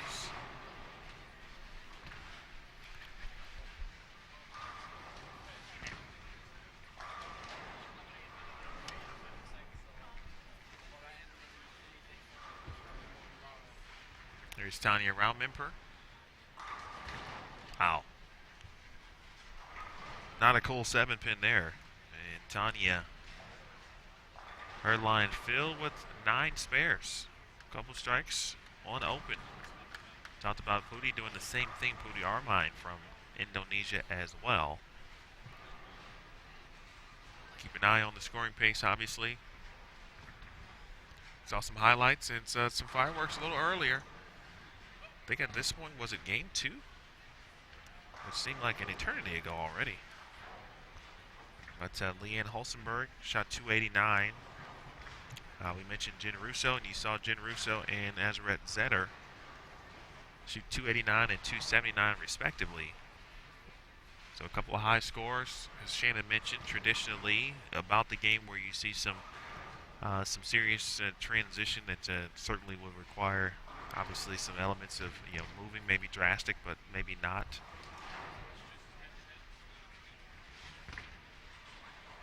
Tanya make the spare right now at +7, and good opportunity to add to that right now.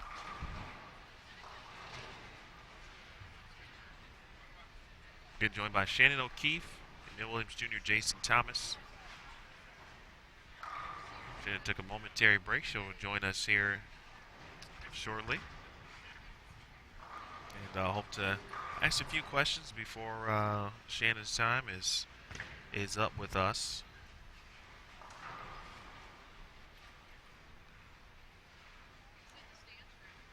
Oh, Shannon's so good at cues.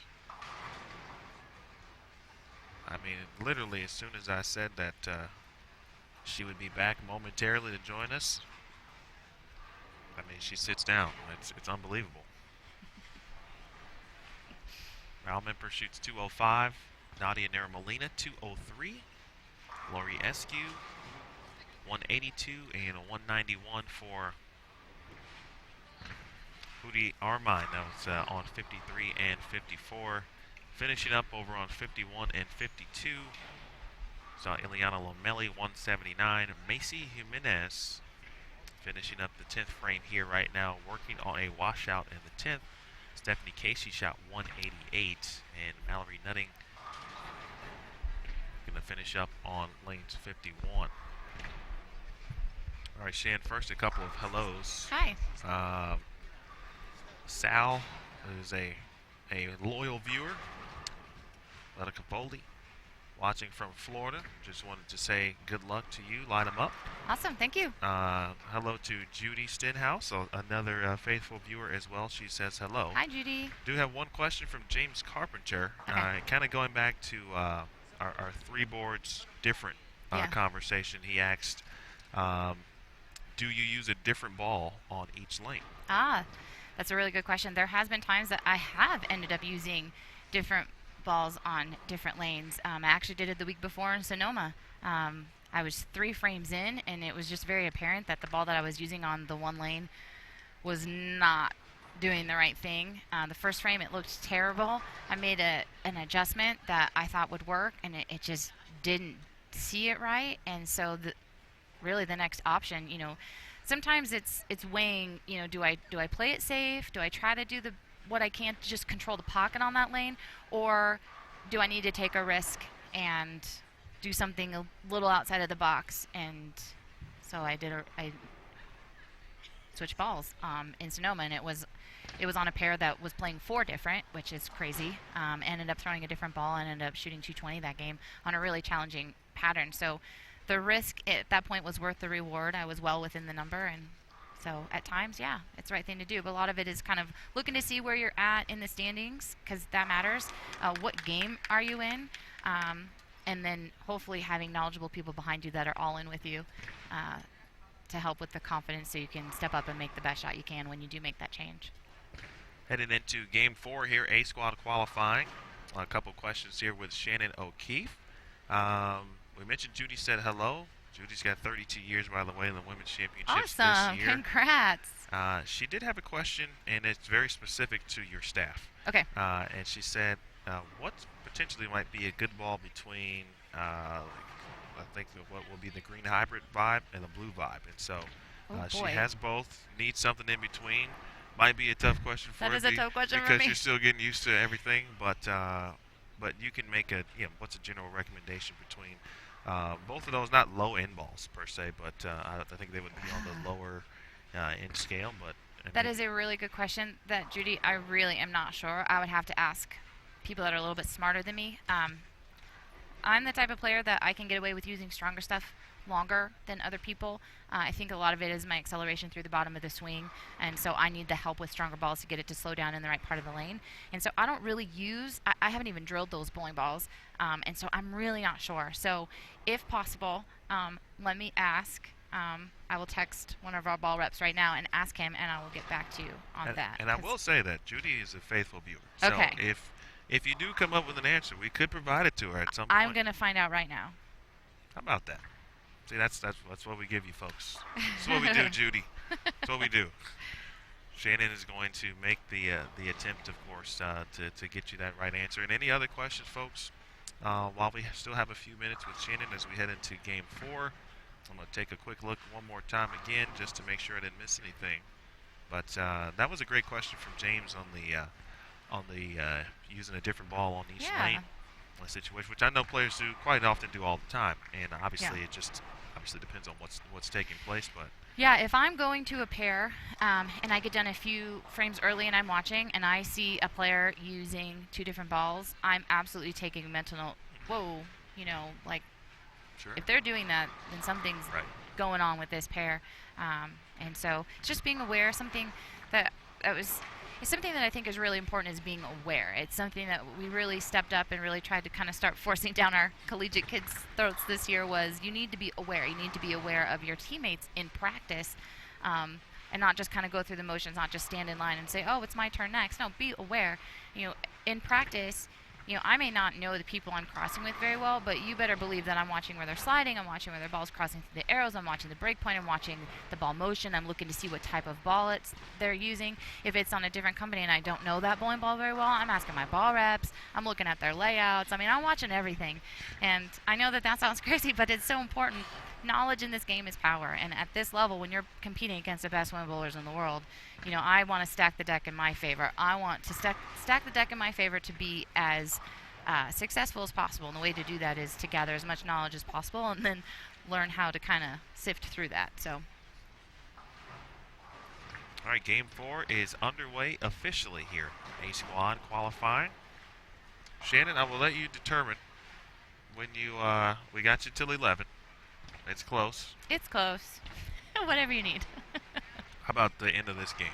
Okay. Since they're Deal. bowling pretty quickly. Deal. And then I do have to actually go to the truck. I drilled 2 balls yesterday that I need to put the pieces in and glue the grips in, and I guess start getting ready. Here's a good question. Okay. How much time does it generally take you to put what you need? We talked about the it pieces, for example. Yeah. Gluing in grips. I mean, for those of us who may not do it all the time, and you might have a science down, but how long does it generally take you to do that? For me, it's about 5 minutes per bowling ball, and a lot of that is just preparing the holes that are drilled, because you do need to sand them and open them up a little bit before you start putting the pieces in. It's really important. So a lot of it is just kind of the preparation for it. Once you get going and you start gluing the pieces in, it's really, really quick. But again, like you said, I've been doing it for a long time. My husband and I, we have a drill press in our garage. We're building a house, so it's actually going to go in a part in our basement. It's going to be like our little pro shop room. The drill press is actually already down there. We had to get it down there before they finished the drywall, because those drill presses are heavy. But anyways, my goal over the winter break is to learn how to not only drill bowling balls on my own, but to be able to lay them out. So Brian doesn't always have to do it for me. But for years and years and years, I've been gluing in my own pieces and grips and stuff like that. That's, he'll drill the holes, but I have to glue in the pieces, which is really, really great because it has prepared me for tour. And so it's something that we're going to be able to kind of help our collegiate players now say, hey, we're going to drill you these balls, but we want you to start learning how to put these pieces in, because if you're going to bowl on tour, it's really important that you know how to do that. So maybe 5 minutes a ball. Nice. All right, 49 and 50. Holly Ann Johansson just wrapped up her collegiate career. Another great player at Wichita State. I talked to Sydney Brumman yesterday, and she shared a great story, but I won't spoil it. Oh, no, I'm not going to hear it. Well, you will, because at some point we will have some video on Sydney Brumman. Okay. So just stay tuned. Just stay tuned. Okay. It dealt with hockey, though. Ooh. I'll just say that. Jen Higgins on this pair, and she's made 2 TV shows at the USBC Queens, finished fourth both times. I talked to her yesterday about something different, but that part came up, and she just talked about what it means to be here, what it means to bowl at the event, and then and for her own personal history, sometimes it's obviously you make the show, for example, and then sometimes you miss the bracket completely. Right. And so, she talked about that a little bit as well. Now Lundberg and Deanna Carrillo, who was our inaugural Core Challenge champion. Awesome. Yeah, and Deanna has bowled, I believe this is her, I want to say 3rd event of the season, at least 2nd, though. I've seen her a couple times. I've seen the name. I haven't crossed anywhere near her. She bowled in Vegas, and she bowled last week, so this is number 3. And her goal after winning the Core Challenge, or even before winning, I should say, when she won the opportunity to, and you're familiar with the Core Challenge, right? Yes. Okay, so for those of you who are not, episode 3 is up on Bowl TV. I encourage you to watch that. You may or may not see me, so that may turn you off. But nonetheless, fan page. Emil needs a fan page. Nonetheless, be sure to check that out, though. But it is cool. We get 2 core subscribers, an opportunity to come down to the ITRC, place you're very familiar with, for example, Team USA Camp. And that's kind of the background of it, is to treat the players and give them the kind of the Team USA assessment full experience. So they work with Rod. They get balls drilled, they get fitted with Lou, they find positive access points. We go through the whole thing. That's awesome. And then they bowl each other. They get 3 new balls, and they bowl each other in a match. Jeez. And but before the match part, just being there, Deanna said she wanted to utilize what she learned, in her week there, to come out and try her hand at, PWBA events. I love it. So sure enough, she has stuck to her word, and I admire that. And she's been out here quite often this year. That's so cool. I love it. I don't need a fan page. I appreciate you do. it. I got a text message from Holly Harris saying yes. Well, she would agree. We need an Emil fan page. Thanks, Holly. Now I might see some fake ones. See, now I might have to deal with fake pages out there because you're putting it out there for people. Now I've got to monitor. I'll give you the login information. All right, and let's see, 51 and 52. Oh, excuse me, 53 and 54. Shannon Hasley, Shannon Pluhowski.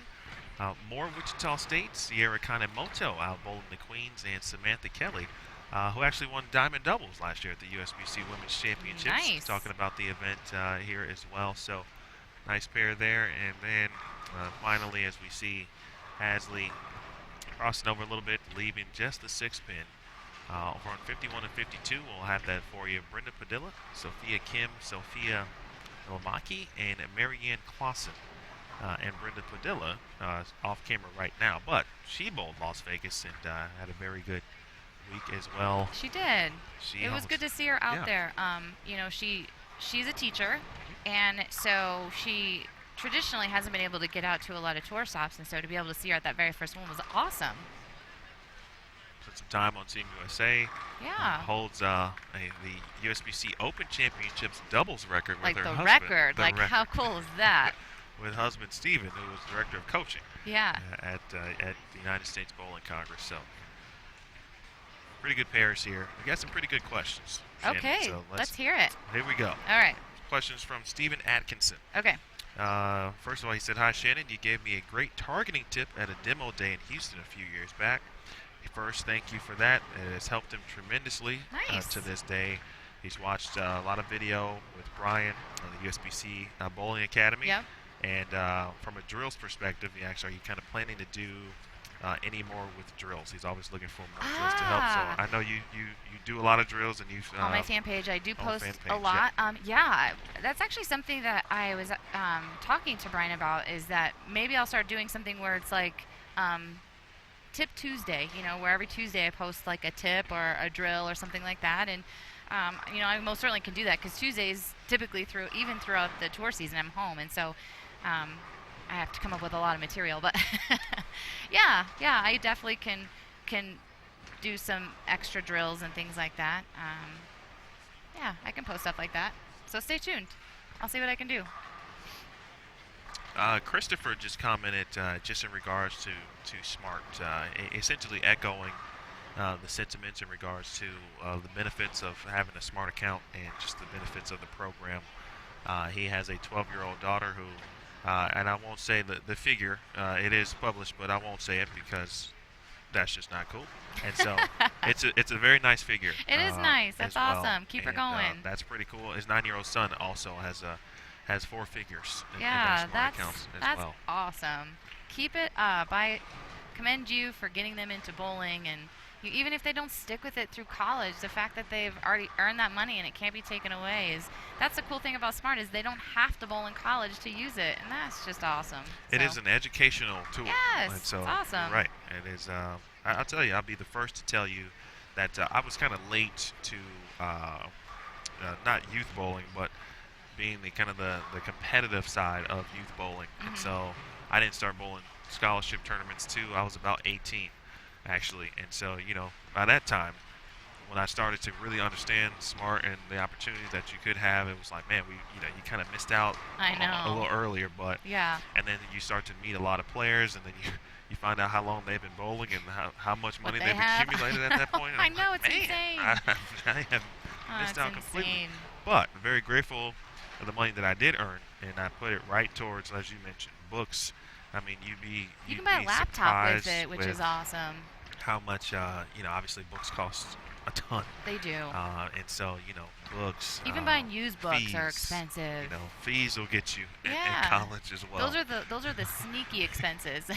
People don't tell you. Wow. I mean, man, we work with some good people. I see that. Rick Barbera. He just makes your life easy, doesn't the he? scoring guru from Brunswick comes over and brings us just kind of the 3-game total for every player in the field in hand. That's pretty amazing. Appreciate that, Rick, and we'll go over that briefly here as a Red Zener. She shot 225 in Game 3, so continuing her nice pace here. Now on to plus 99. Stephanie Johnson has moved up to second. After that 224, she's at plus 95. Brianna Cote in third at plus 93. CDB, Carolyn Doran Ballard out there trying to make some noise. Yeah. Here in the Queens here. She is great. fourth at plus 88. Natalie Goodman fifth at plus 85. Cassandra Luthold from Nebraska, of course, the great collegiate standout at plus 72. Stephanie Martins is seventh at plus 67. Jen Russo, talked about her in eighth at plus 66. Missy Parkin, who bowled so well last week in front of her hometown and local fans. Yeah, how fan cool favorite. is that? That was pretty cool Mother's as well. Day weekend, her baby was there. Made the stepladder finals, finished fourth. She is in ninth currently at plus 61, and Adelia Indriati is in 10th at plus 54.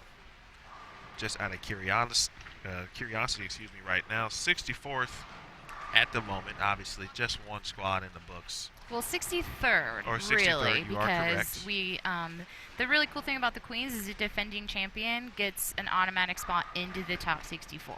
So, It's just like you're an analyst or something. yeah, it's like I know what I'm talking about every once in a while. Tell my husband that.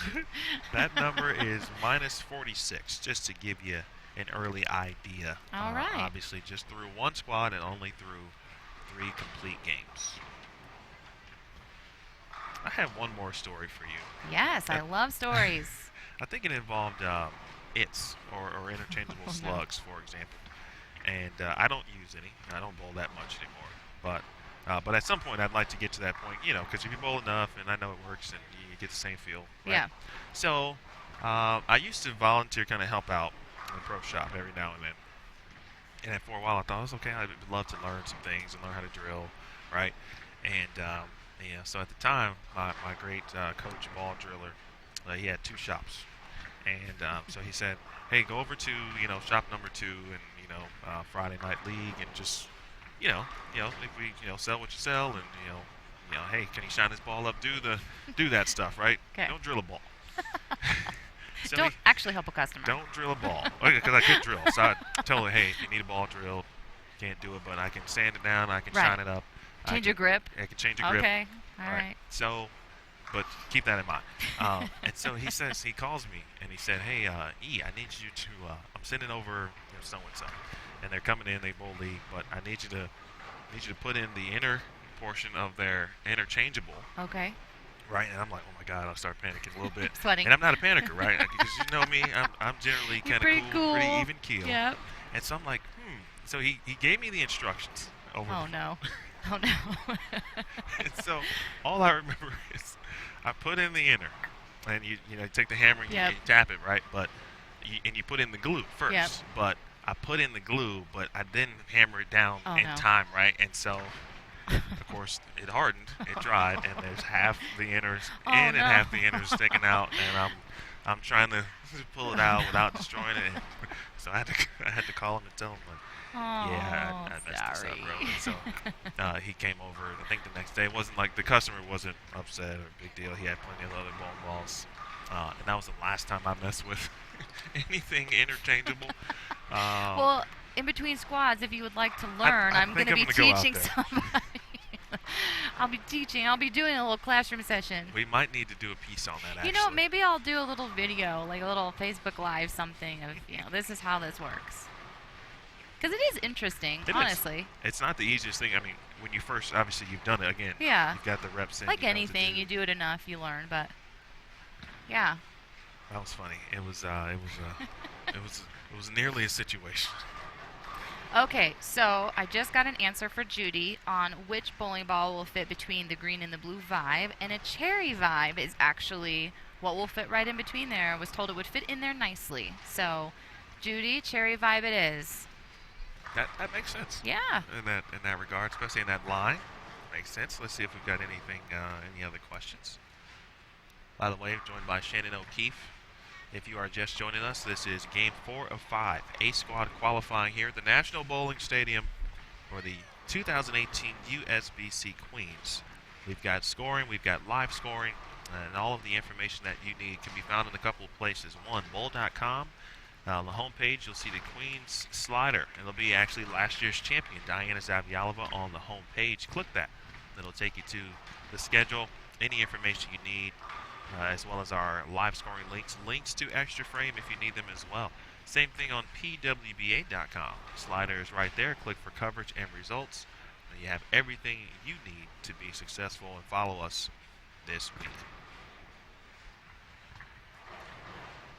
All right, let's see what we have from any other questions for, what's your nickname? Do you have a nickname, Shannon? I'm going to call you Mrs. O. Well, I have a couple. So, Shannon O'Mac, okay. Yeah, Shannon O'Mac. That's, one of Bry's old buddies back in Rochester, because we were watching wrestling all the time, wrestling pay-per-views, and that's when Shane McMahon was really popular, so that just kind of stuck. But really, at this point, it's just kind of Mama Bearcat.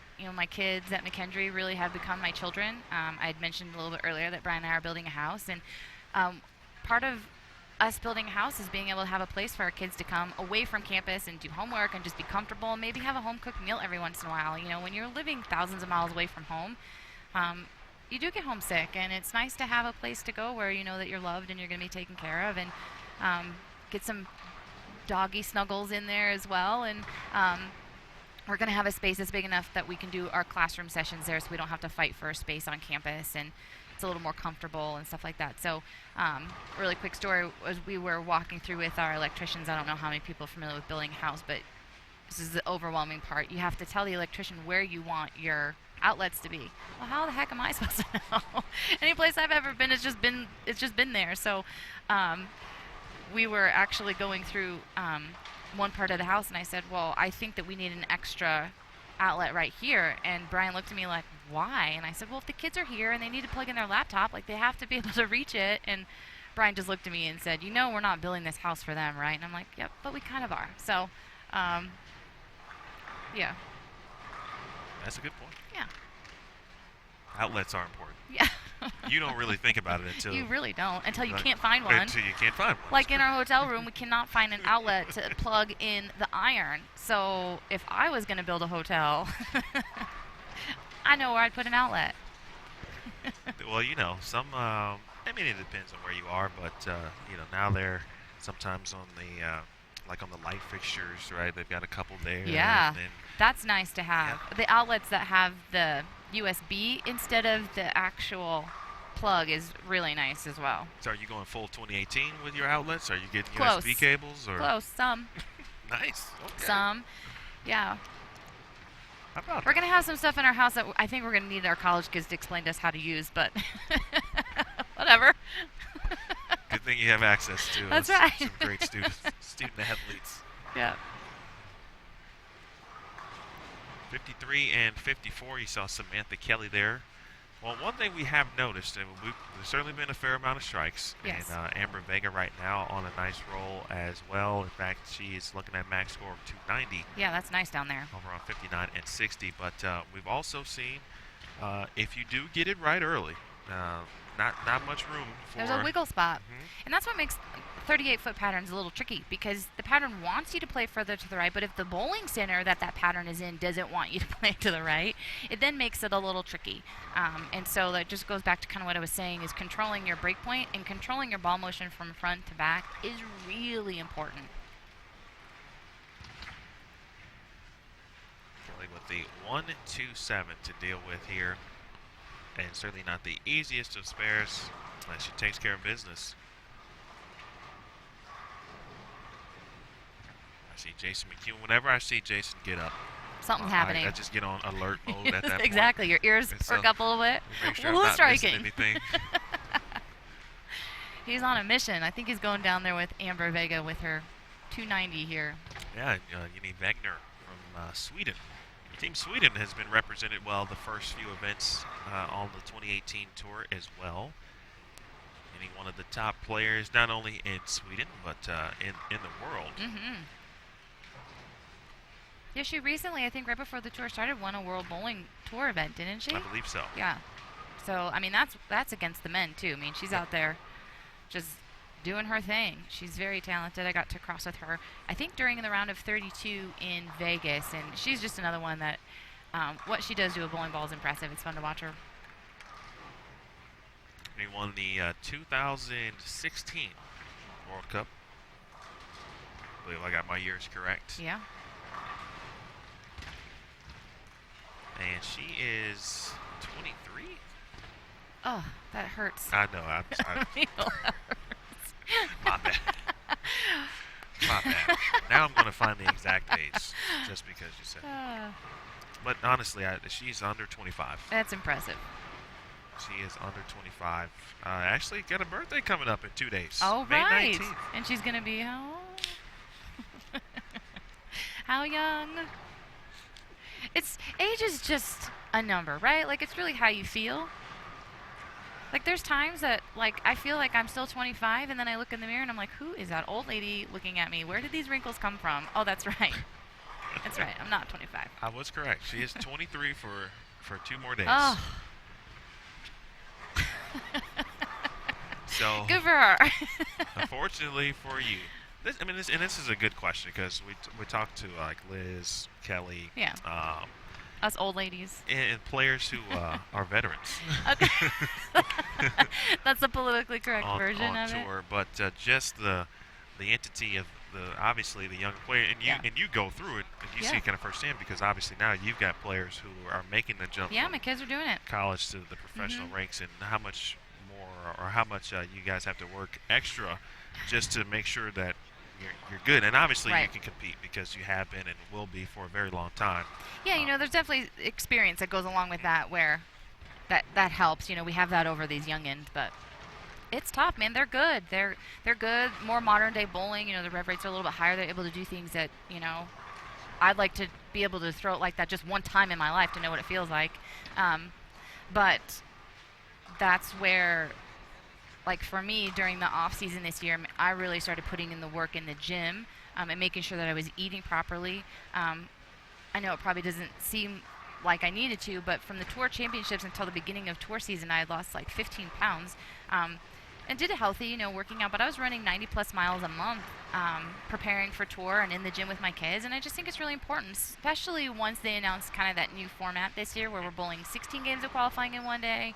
Wake up the next morning on little sleep, have to bowl 8 more. And then if you make that cut, it's 6 more plus all the practice. 30 games in 2 days. And whether you want to admit it or not, being physically fit and having that endurance was really, really important. It was really, really important to me. And I knew that was going to be what I needed to do to still stay competitive with these young players that are coming out and making their mark. And so something that I'll continue to do as long as my body allows me to do it.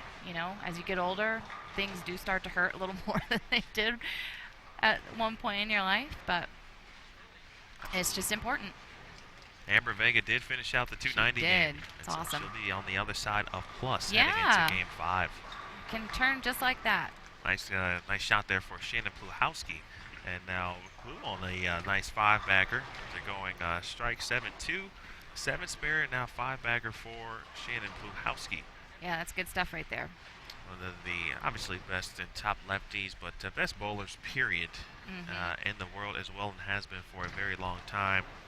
Her mentioned or announced the past champions in the field prior to practice, and 2006, obviously so long ago, but you just kind of go back like, man, yeah, Shannon won very early in her career as well. And it was in this building again, another one that won in this building, and I've been her teammate on Team USA for 14 straight years. Her, Stephanie, and I are kind of the 3 that have been doing it together. But she was on that team for 4 years prior to Stephanie and I getting there. She's been on Team USA for 18 years consecutive.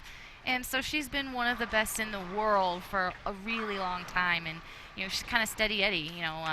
She just finds ways to get it done. And, she was my pick in Vegas. I think that, this is her year to kind of have that breakout year. And I know she's been struggling a little bit early, but she's just so good, and that she'll figure it out. And so definitely rooting for her to get off to a really good start, and anything can happen in matches.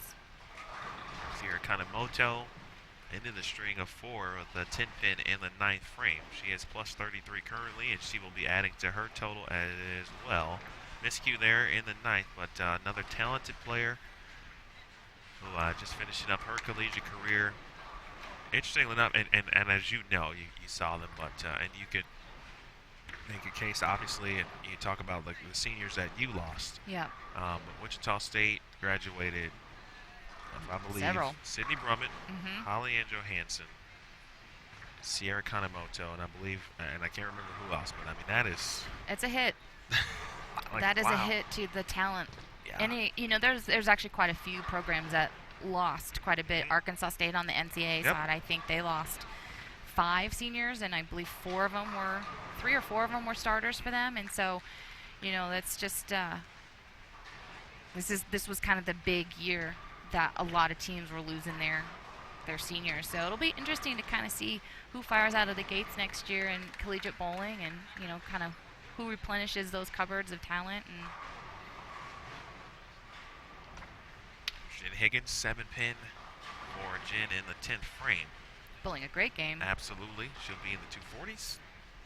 And she, too, will be on the other side of plus as well. Pins do carry over for qualifying, so keep that in mind. But all pins are lost and dropped, I should say, once match play begins. Yeah. The bracket match play, 3 games, total pinfall, in a very unique and cool format, and one that you're never out of. Yeah. Even no matter what happens in the first game, Yeah. you see it every single year. Every year. Yeah.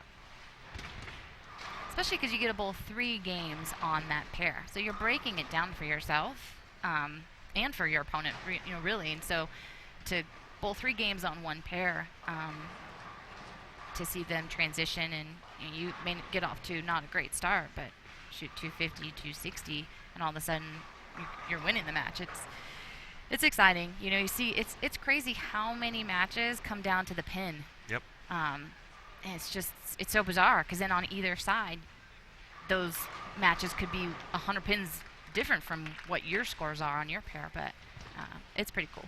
And it makes little things, and not that count as a little thing, because it's not, but in the grand scheme, it's like, okay, 7 tens, and Yeah. 2 4-10s, and whatever else. Oh, yeah, that matters. What you're Yeah. doing in fill shots, All of a sudden, 8-1, 7-2 is It way matters. more important than Yeah. 8 out, 7-1. Yeah.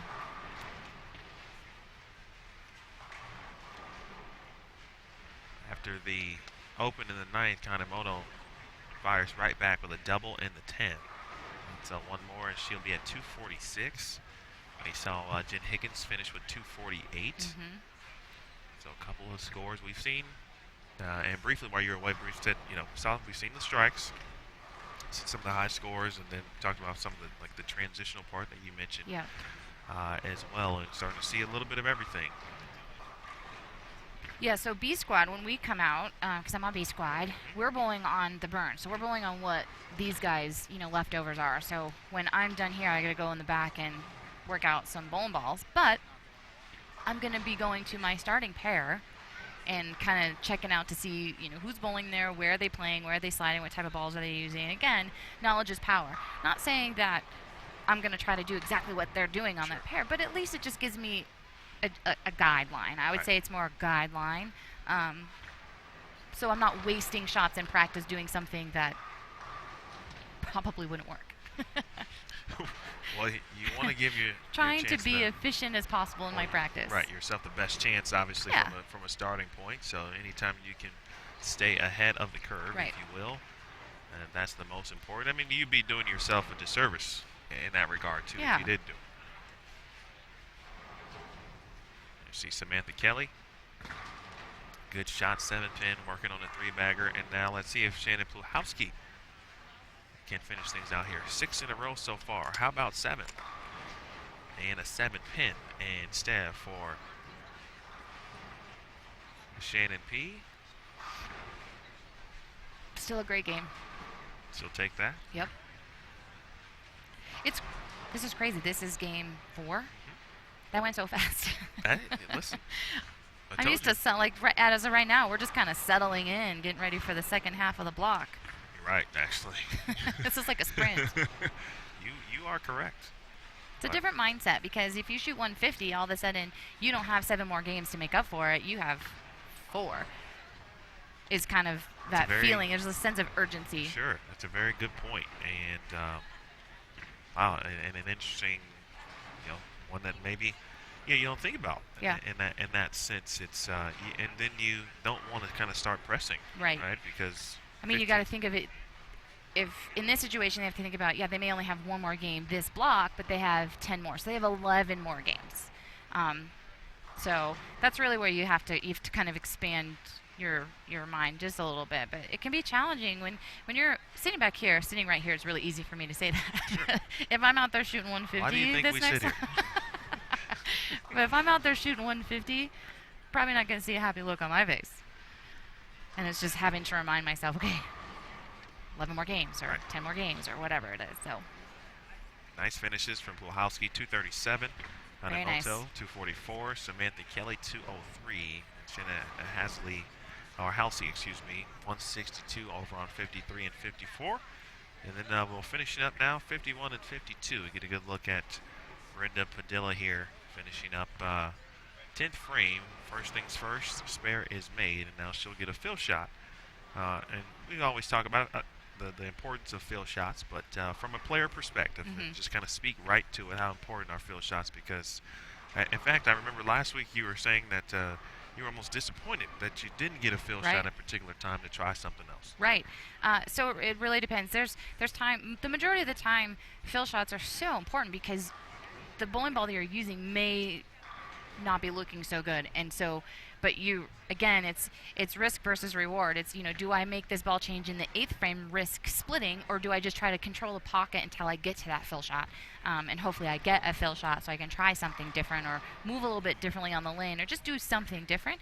But there's other times where my ball motion is so good that I know with a game left I'm not going to throw anything else. So I'm just trying to get all the pins that I can. And so, again, it's just kind of looking at the whole situation as a whole and being smart about it.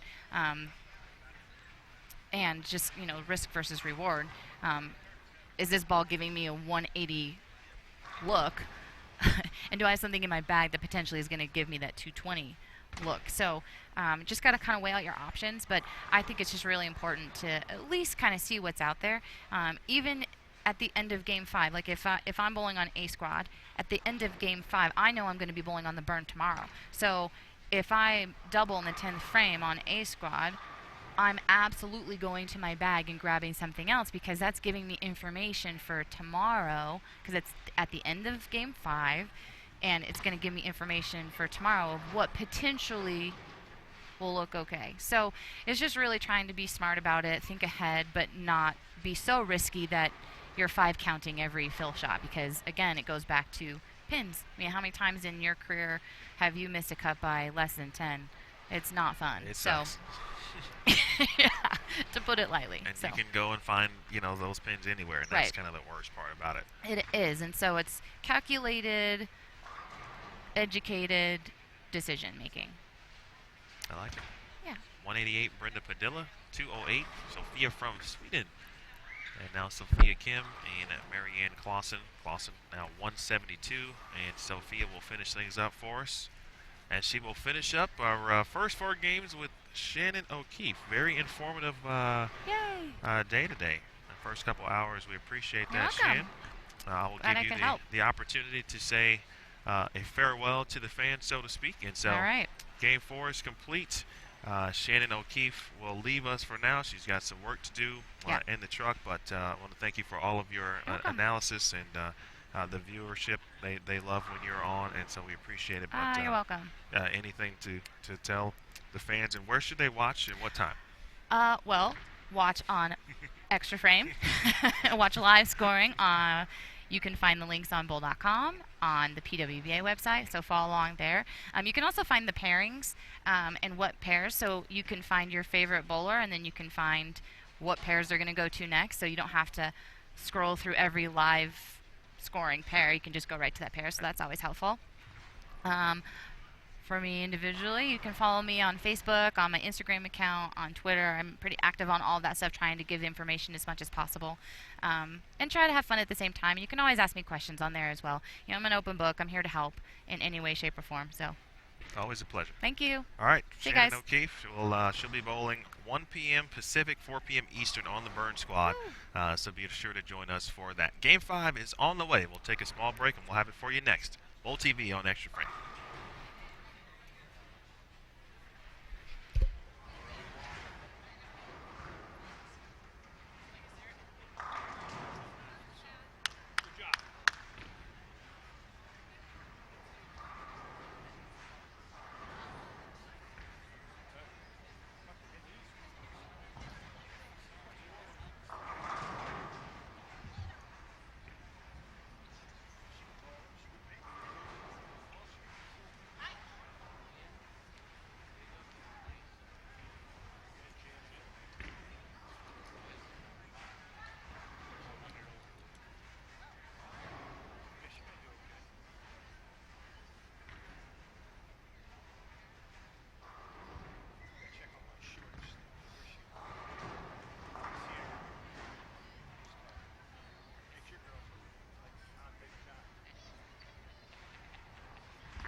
All right, folks, welcome back. Game 5.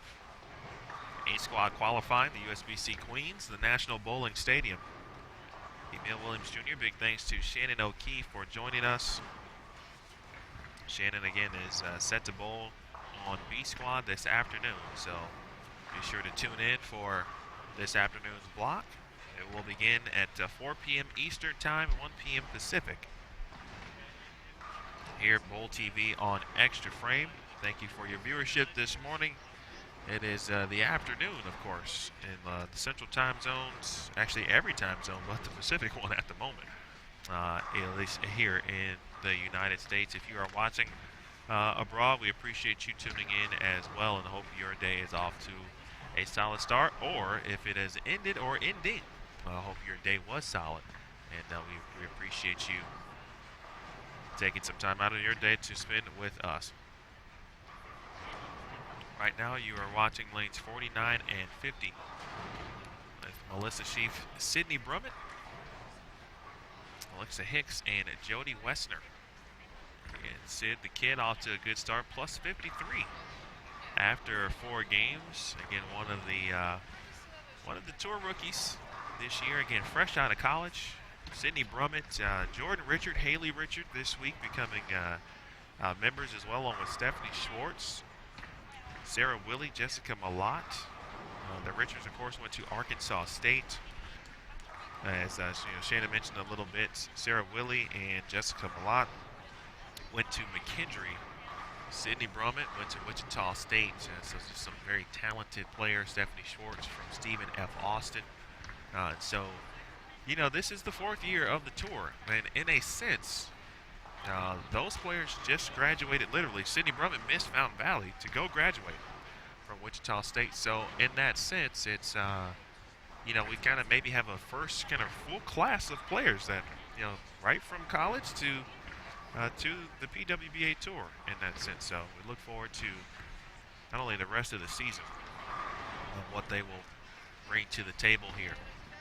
Over on 53 and 54, Cassandra Luthold, Desiree Negron, Missy Parkin, and Bailey Palmer. Missy now at plus 103, Luthold at plus 99. And here is Bailey Palmer, minus 23, And something we talked about right before Shannon left, that if you get it right early, there is wiggle. And she leaves the 1-2-4-10, the washout. Also, featured pairs, we'll have 51 and 52 for you. The legend and USBC and PWBA Hall of Famer Tish Johnson is competing this week, along with Jolie O'Grady, Brittany Himmelreich, and Rebecca Martin from Australia. That'll be our final game. Again, 5 games per squad. Little different than, of course, our first 3 weeks with standard events, but sometimes it's it's a good mix-up. It's kind of a good break in a sense. But as Shannon mentioned, just being able to manage downtime, which sounds like something that wouldn't be a thing, but it's true. You're used to a routine on a weekly basis, and now you've added all these extra hours to your schedule. So what do? Do you sleep? Do you take in a movie? Actually, I know one player who will be taking in a movie. We talked about that this week after they get done bowling. So some of those things, it's things you don't really think about that the players have to think about. And as I told Shannon, for us, it's kind of a vacation in a sense. Who knew that having a dinner at a decent time would be just so enjoyable and something that you would look forward to in certain situations. But it'll be a pretty good week for us, at least through qualifying, and we certainly look forward to match play. We'll have all of qualifying, all of match play right here for you. Full TV on Extra Frame, and then our top 5 competitors will compete Tuesday night, prime time, and not Deion Sanders, but prime time on CBS Sports Network for the first major of the season here in 2018. Luthold gets some good carry. Now off to a 3-bagger for Cassandra.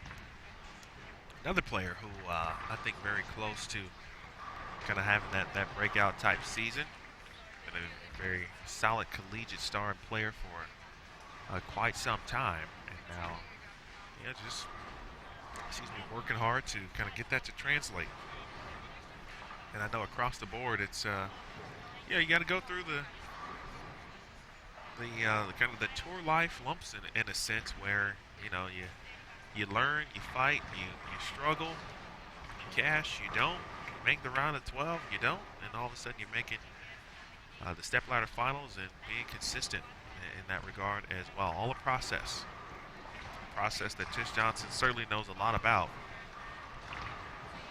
And what a treat it is for young players to be able to compete with and against Tish Johnson. And she's still giving lessons, folks. Don't if you know Tish, and we've gotten to know her, and I can speak for myself over the last few years, just covering certain events and PWBA Senior Queens, for example. She'll let you know if if you may be doing something wrong as a player. She'll politely give you some instruction and tell you what's happening, but she'll also be very courteous, always willing to crack a joke, and will crack the joke to keep it loose and keep the mood light as well. One of my favorite people actually to talk to.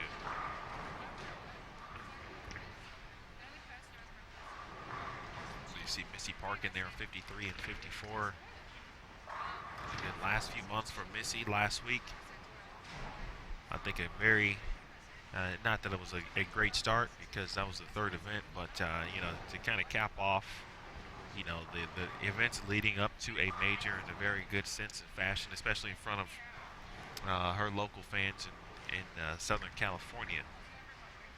The only thing obviously that would have been better was for her to win, but making the stepladder finals with her young son DJ, husband in the crowd, and everyone else from a family and friend perspective.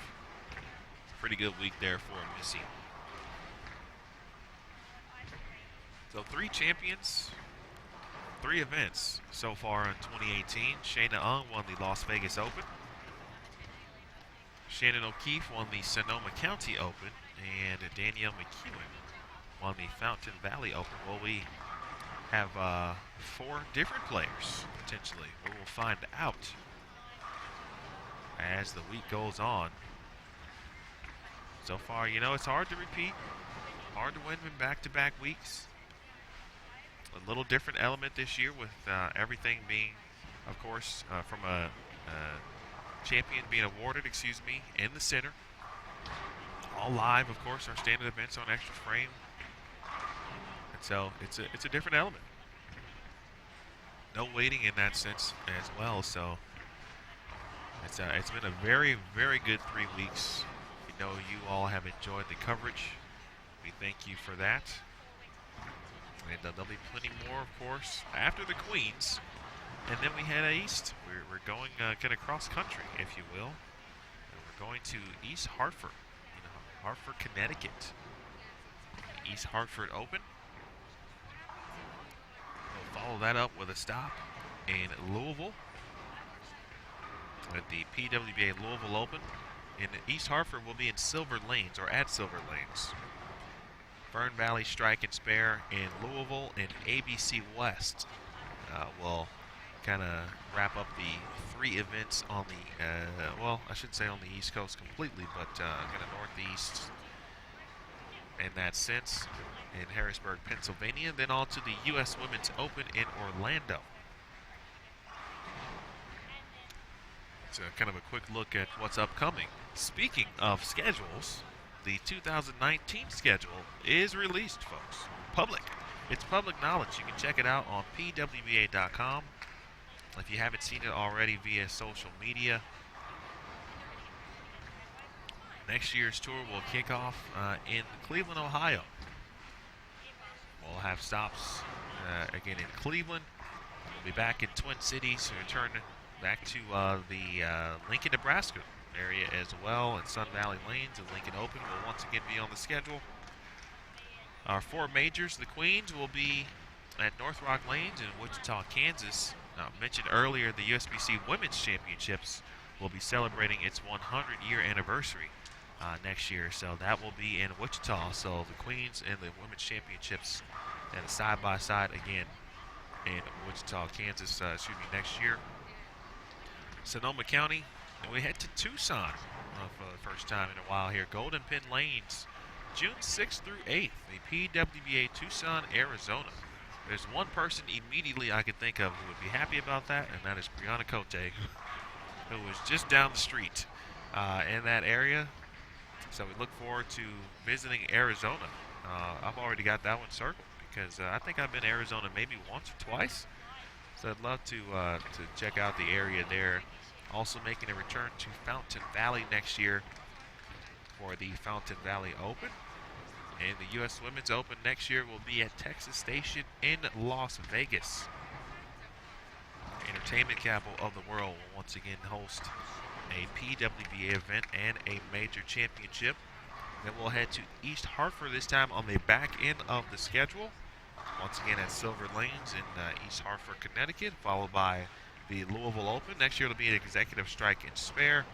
And then the Orlando Open will get a stop again at Boardwalk. So Boardwalk goes from hosting the Orlando Open in 2017. They'll host the U.S. Open, the U.S. Women's Open, this year, 2018, and then back on the schedule again next year for the Orlando Open. And the PWBA Players Championship will end the regular season. Will be at Buffalo Lanes North in Raleigh, North Carolina. What can I do in Raleigh, North Carolina? I'm already looking forward to that. I don't think I've been to. I think I've been to North Carolina once in my lifetime. It's not. It won't be football season as of yet, so I can't sneak in the old Panthers game. It won't be basketball season yet, so I can't see the Hornets. But if I'm close to, depending on how close it is to Charlotte, I'm a White Sox fan. At first, I love baseball in general, but the AAA squad for the White Sox is in Charlotte, and so that may be an opportunity. In fact, I'm just putting it on the schedule right now. JT's laughing, and so that means he's kind of responsible to make sure that I do it. He can provide the reminder for me. I'd be happy to get him a ticket as well. But check it out. Full schedule, folks. Appreciate all of the support throughout, obviously, since the relaunch in 2015 from proprietors around the country. And there is one thing for certain, obviously. We can't go to every city, and there's plenty of cities that we all would love to go to. And the only thing certainly I could say is there will be plenty more opportunities, and I could certainly say within that sense, if you know someone or have an idea, or someone who might be interested in hosting a PWBA event, feel free to drop us an email, pwa@bowl.com. Our Director of Operations, Tennille Milligan, she'll be happy to talk with said proprietor and figure out what could work and see what happens on schedules for future years. So we look forward to that, and certainly look forward to 2019.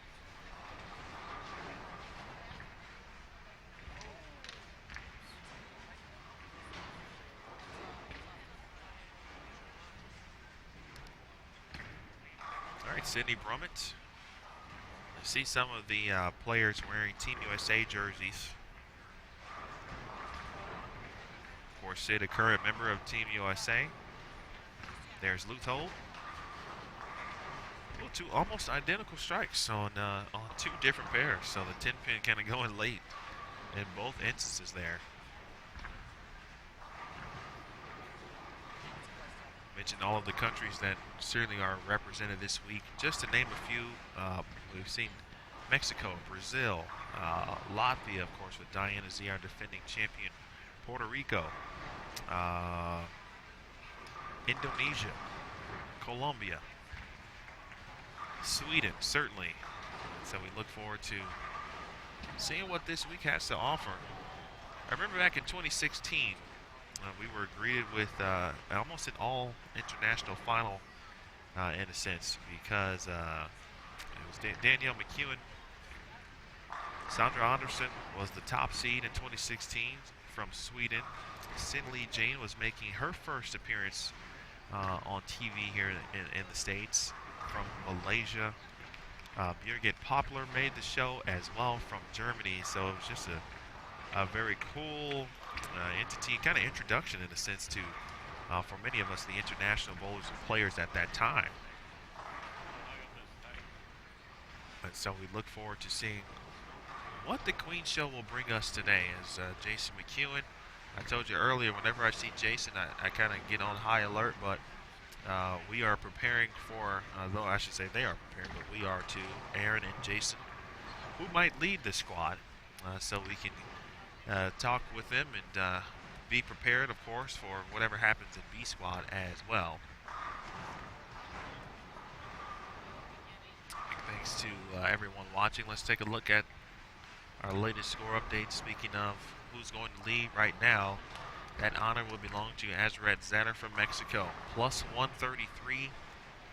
And second is Natalie Goodman, back out on tour at plus 108 in second. Carolyn Doran Ballard in third at plus 104. And Missy Parkin former champion, as is CDB, missing in fourth at plus 103. Cassandra Luthold is fifth at plus 99 and working on more as she now has the front seven, so we'll keep an eye on it there. Rihanna Cote in sixth at plus 92. Stephanie Martins, of course, from Brazil in seventh. And Steph has bowled very well the last couple weeks, so Martins might be turning that corner. We talked about, for example, with we see the progression of players, and it might be time for Stephanie to have that moment for her as well. Stephanie Johnson, another Stephanie in eighth at plus 80. Sierra Kanemoto in ninth at plus 77, and Annie Wegner in 10th from Sweden at plus 73. 63rd at the moment, Holly Ann Johansson at minus 58. Again, just through 4 games here in A squad. Tish Johnson. Get a good look at Tish here momentarily.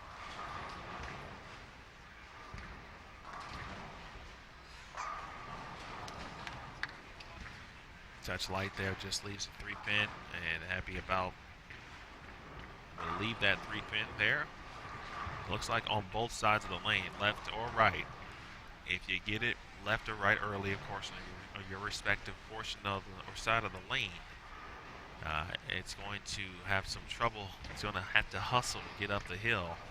You saw a good example again there from Rebecca Martin. She leaves a 2-8. You see it it's like the train trying to get going, and it just never does until it's too late.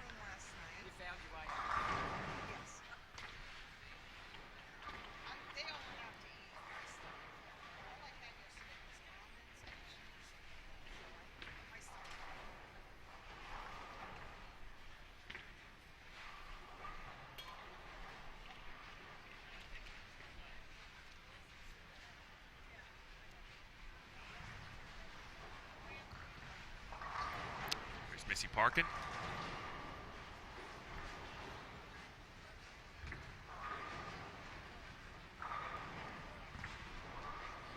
Not certainly what she was looking for there. Will break in the 8th frame. Missy again at plus 103 at the moment.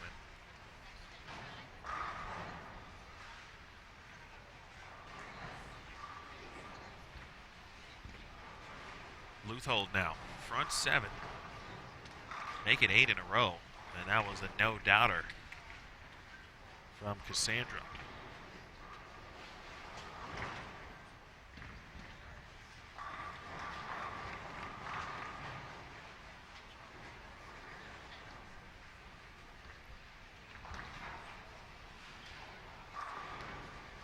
Parkin just takes the count, of course. Not much you can do there. Trying to finish strong here. Always curious about how the players will elect to finish things out. And then also begin to make changes if necessary. But you expect things to be slightly different, at least somewhat, as the days of qualifying go on. So what will they see tomorrow? Of course, they'll be on the burn squad. Tomorrow, this squad in particular, so they'll make the flip with B squad.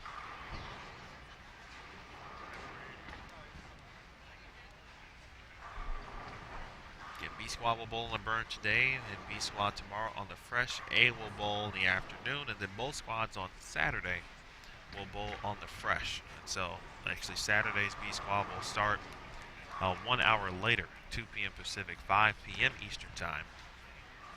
So we can, of course, re-oil the lanes. And then we'll start match play on Sunday, 9 a.m. All 64 players in the bracket will be bowling.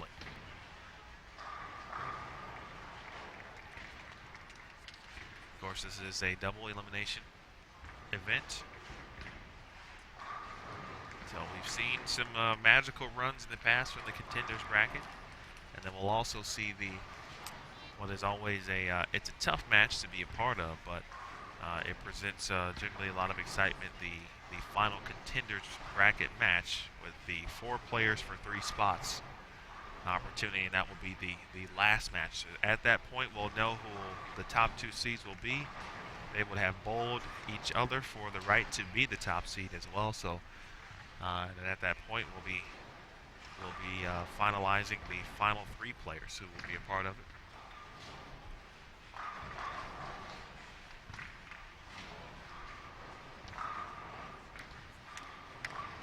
All right, Cassandra Luthold.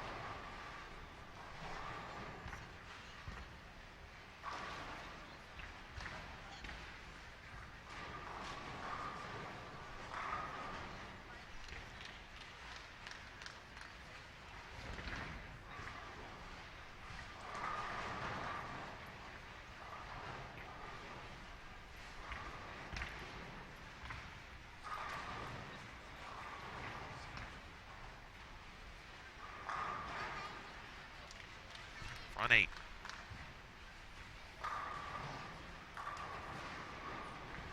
And no love on the 10 pin there. Good run for Luthold, but let's take a look again at the standings at plus 99.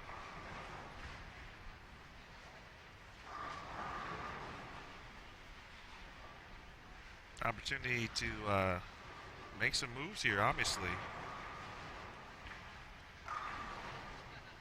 Plus 178. And depending on what takes place, that certainly could be the leading scorer, at least after the A squad is complete here. But a lot to be decided in just a few frames. And of course, depending on what Ezra Zetter, Natalie Goodman, for example, are doing.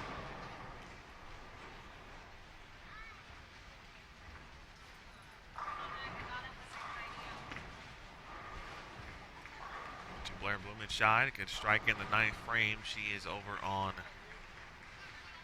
55 and 56.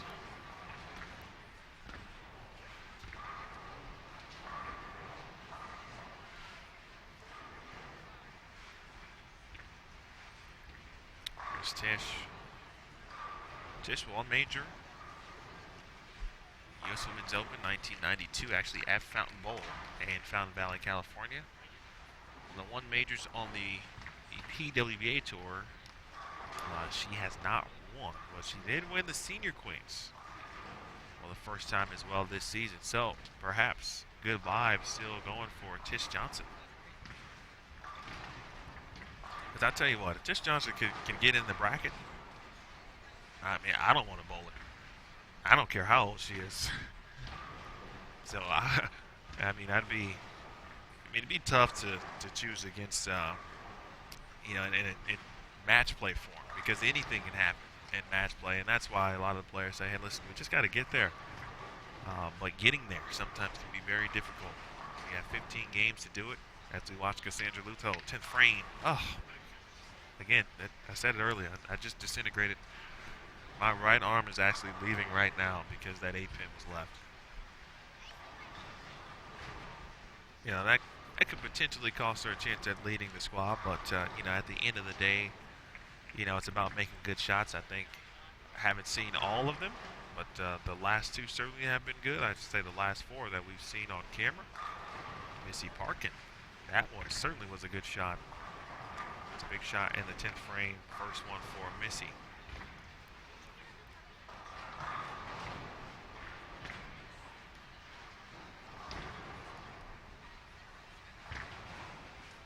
Luthold makes the spare. And a good story in our event advance on our defending champion, Diana Zavyalova, who mentioned why she loves this event, and she loves the match play portion of it that it presents, and that opportunity to just no pins or kind of leave the qualifying pins out, and it's one-on-one, mano-a-mano, 3 games total pinfall.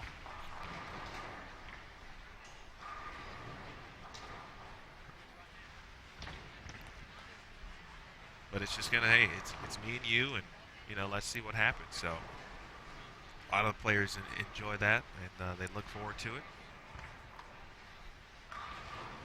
And from what I am being told from our our great players and staff who are on our team essentially this week. Cassandra Luthol's game of 267. Looks like that would be enough to put her in the lead after A squad as well. So that A-pin won't remove her from that potential top spot. Instead, she will take it, and she will be the leader. Of course, all scores unofficial at the moment, but it's all signs are pointing to Cassandra leading the way here after 5 games at the USBC Queens.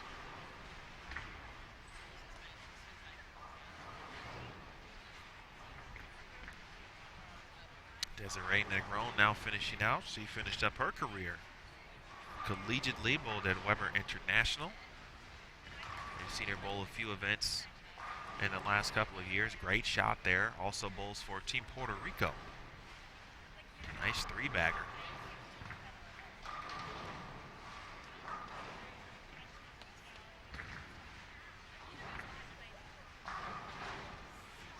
Bailey Palmer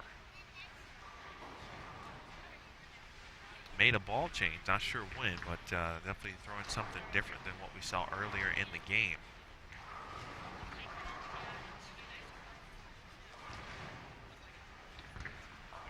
Well, again, if there's anything that we can see or have seen from this pattern, that's certainly conducive to high scores.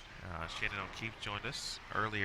If you missed that, she was with us from games 1 through 4, so you have an opportunity. Be sure to check that out, the Extra Frame archives as well. But she just kind of broke down what she expected from the pattern, and most players will begin to play right on the fresh.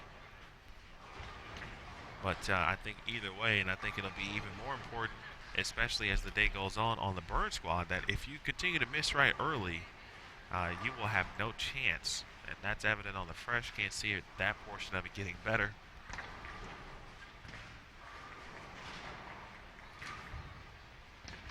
So B squad should be interesting. We'll see how the players elect to obviously attack what they see left over here.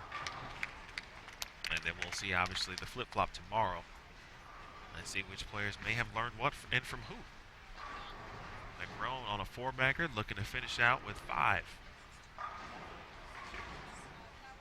Nicely done there from Desiree. 225. She'll earn a couple pins back. Tish Johnson will finish it out for us. Tish at plus 40 again. All right, you guys know me at this point. I like to equate other sports into certain things. And, you know, if I saw Tish Johnson's name on the bracket, I'd be like, that's not someone you want to face in the first round. It's just not. That is not what you want at all. And she is putting herself, it's early obviously, but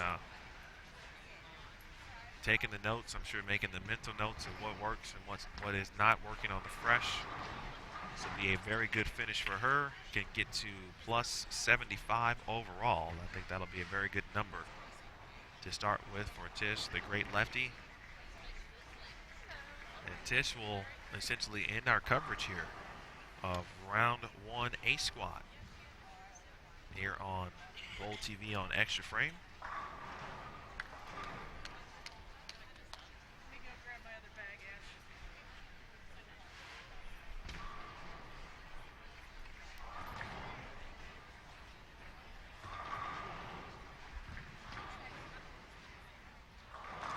Nice finish.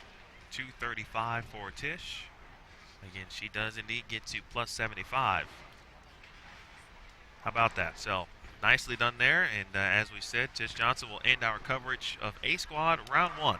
5 games are in the books. Be sure to check out bowl.com for all of your Queens needs, whether it's live scoring, results, pairings, roster, everything you need. Also, you can find that on pwba.com. We'll have some info for you. Be sure to check out both the USBC and PWBA social media channels as well for all of the in-game highlights, scores, and updates as well. So for Jason Thomas, Jason McHugh, Aaron Smith, and big thanks again to Shannon O'Keefe. My name is Emil Williams Jr. B Squad begins at 4 p.m. Eastern Time, 1 p.m. Pacific. Be back right here. We'll have it for you. This is Bowl TV on Extra Frame.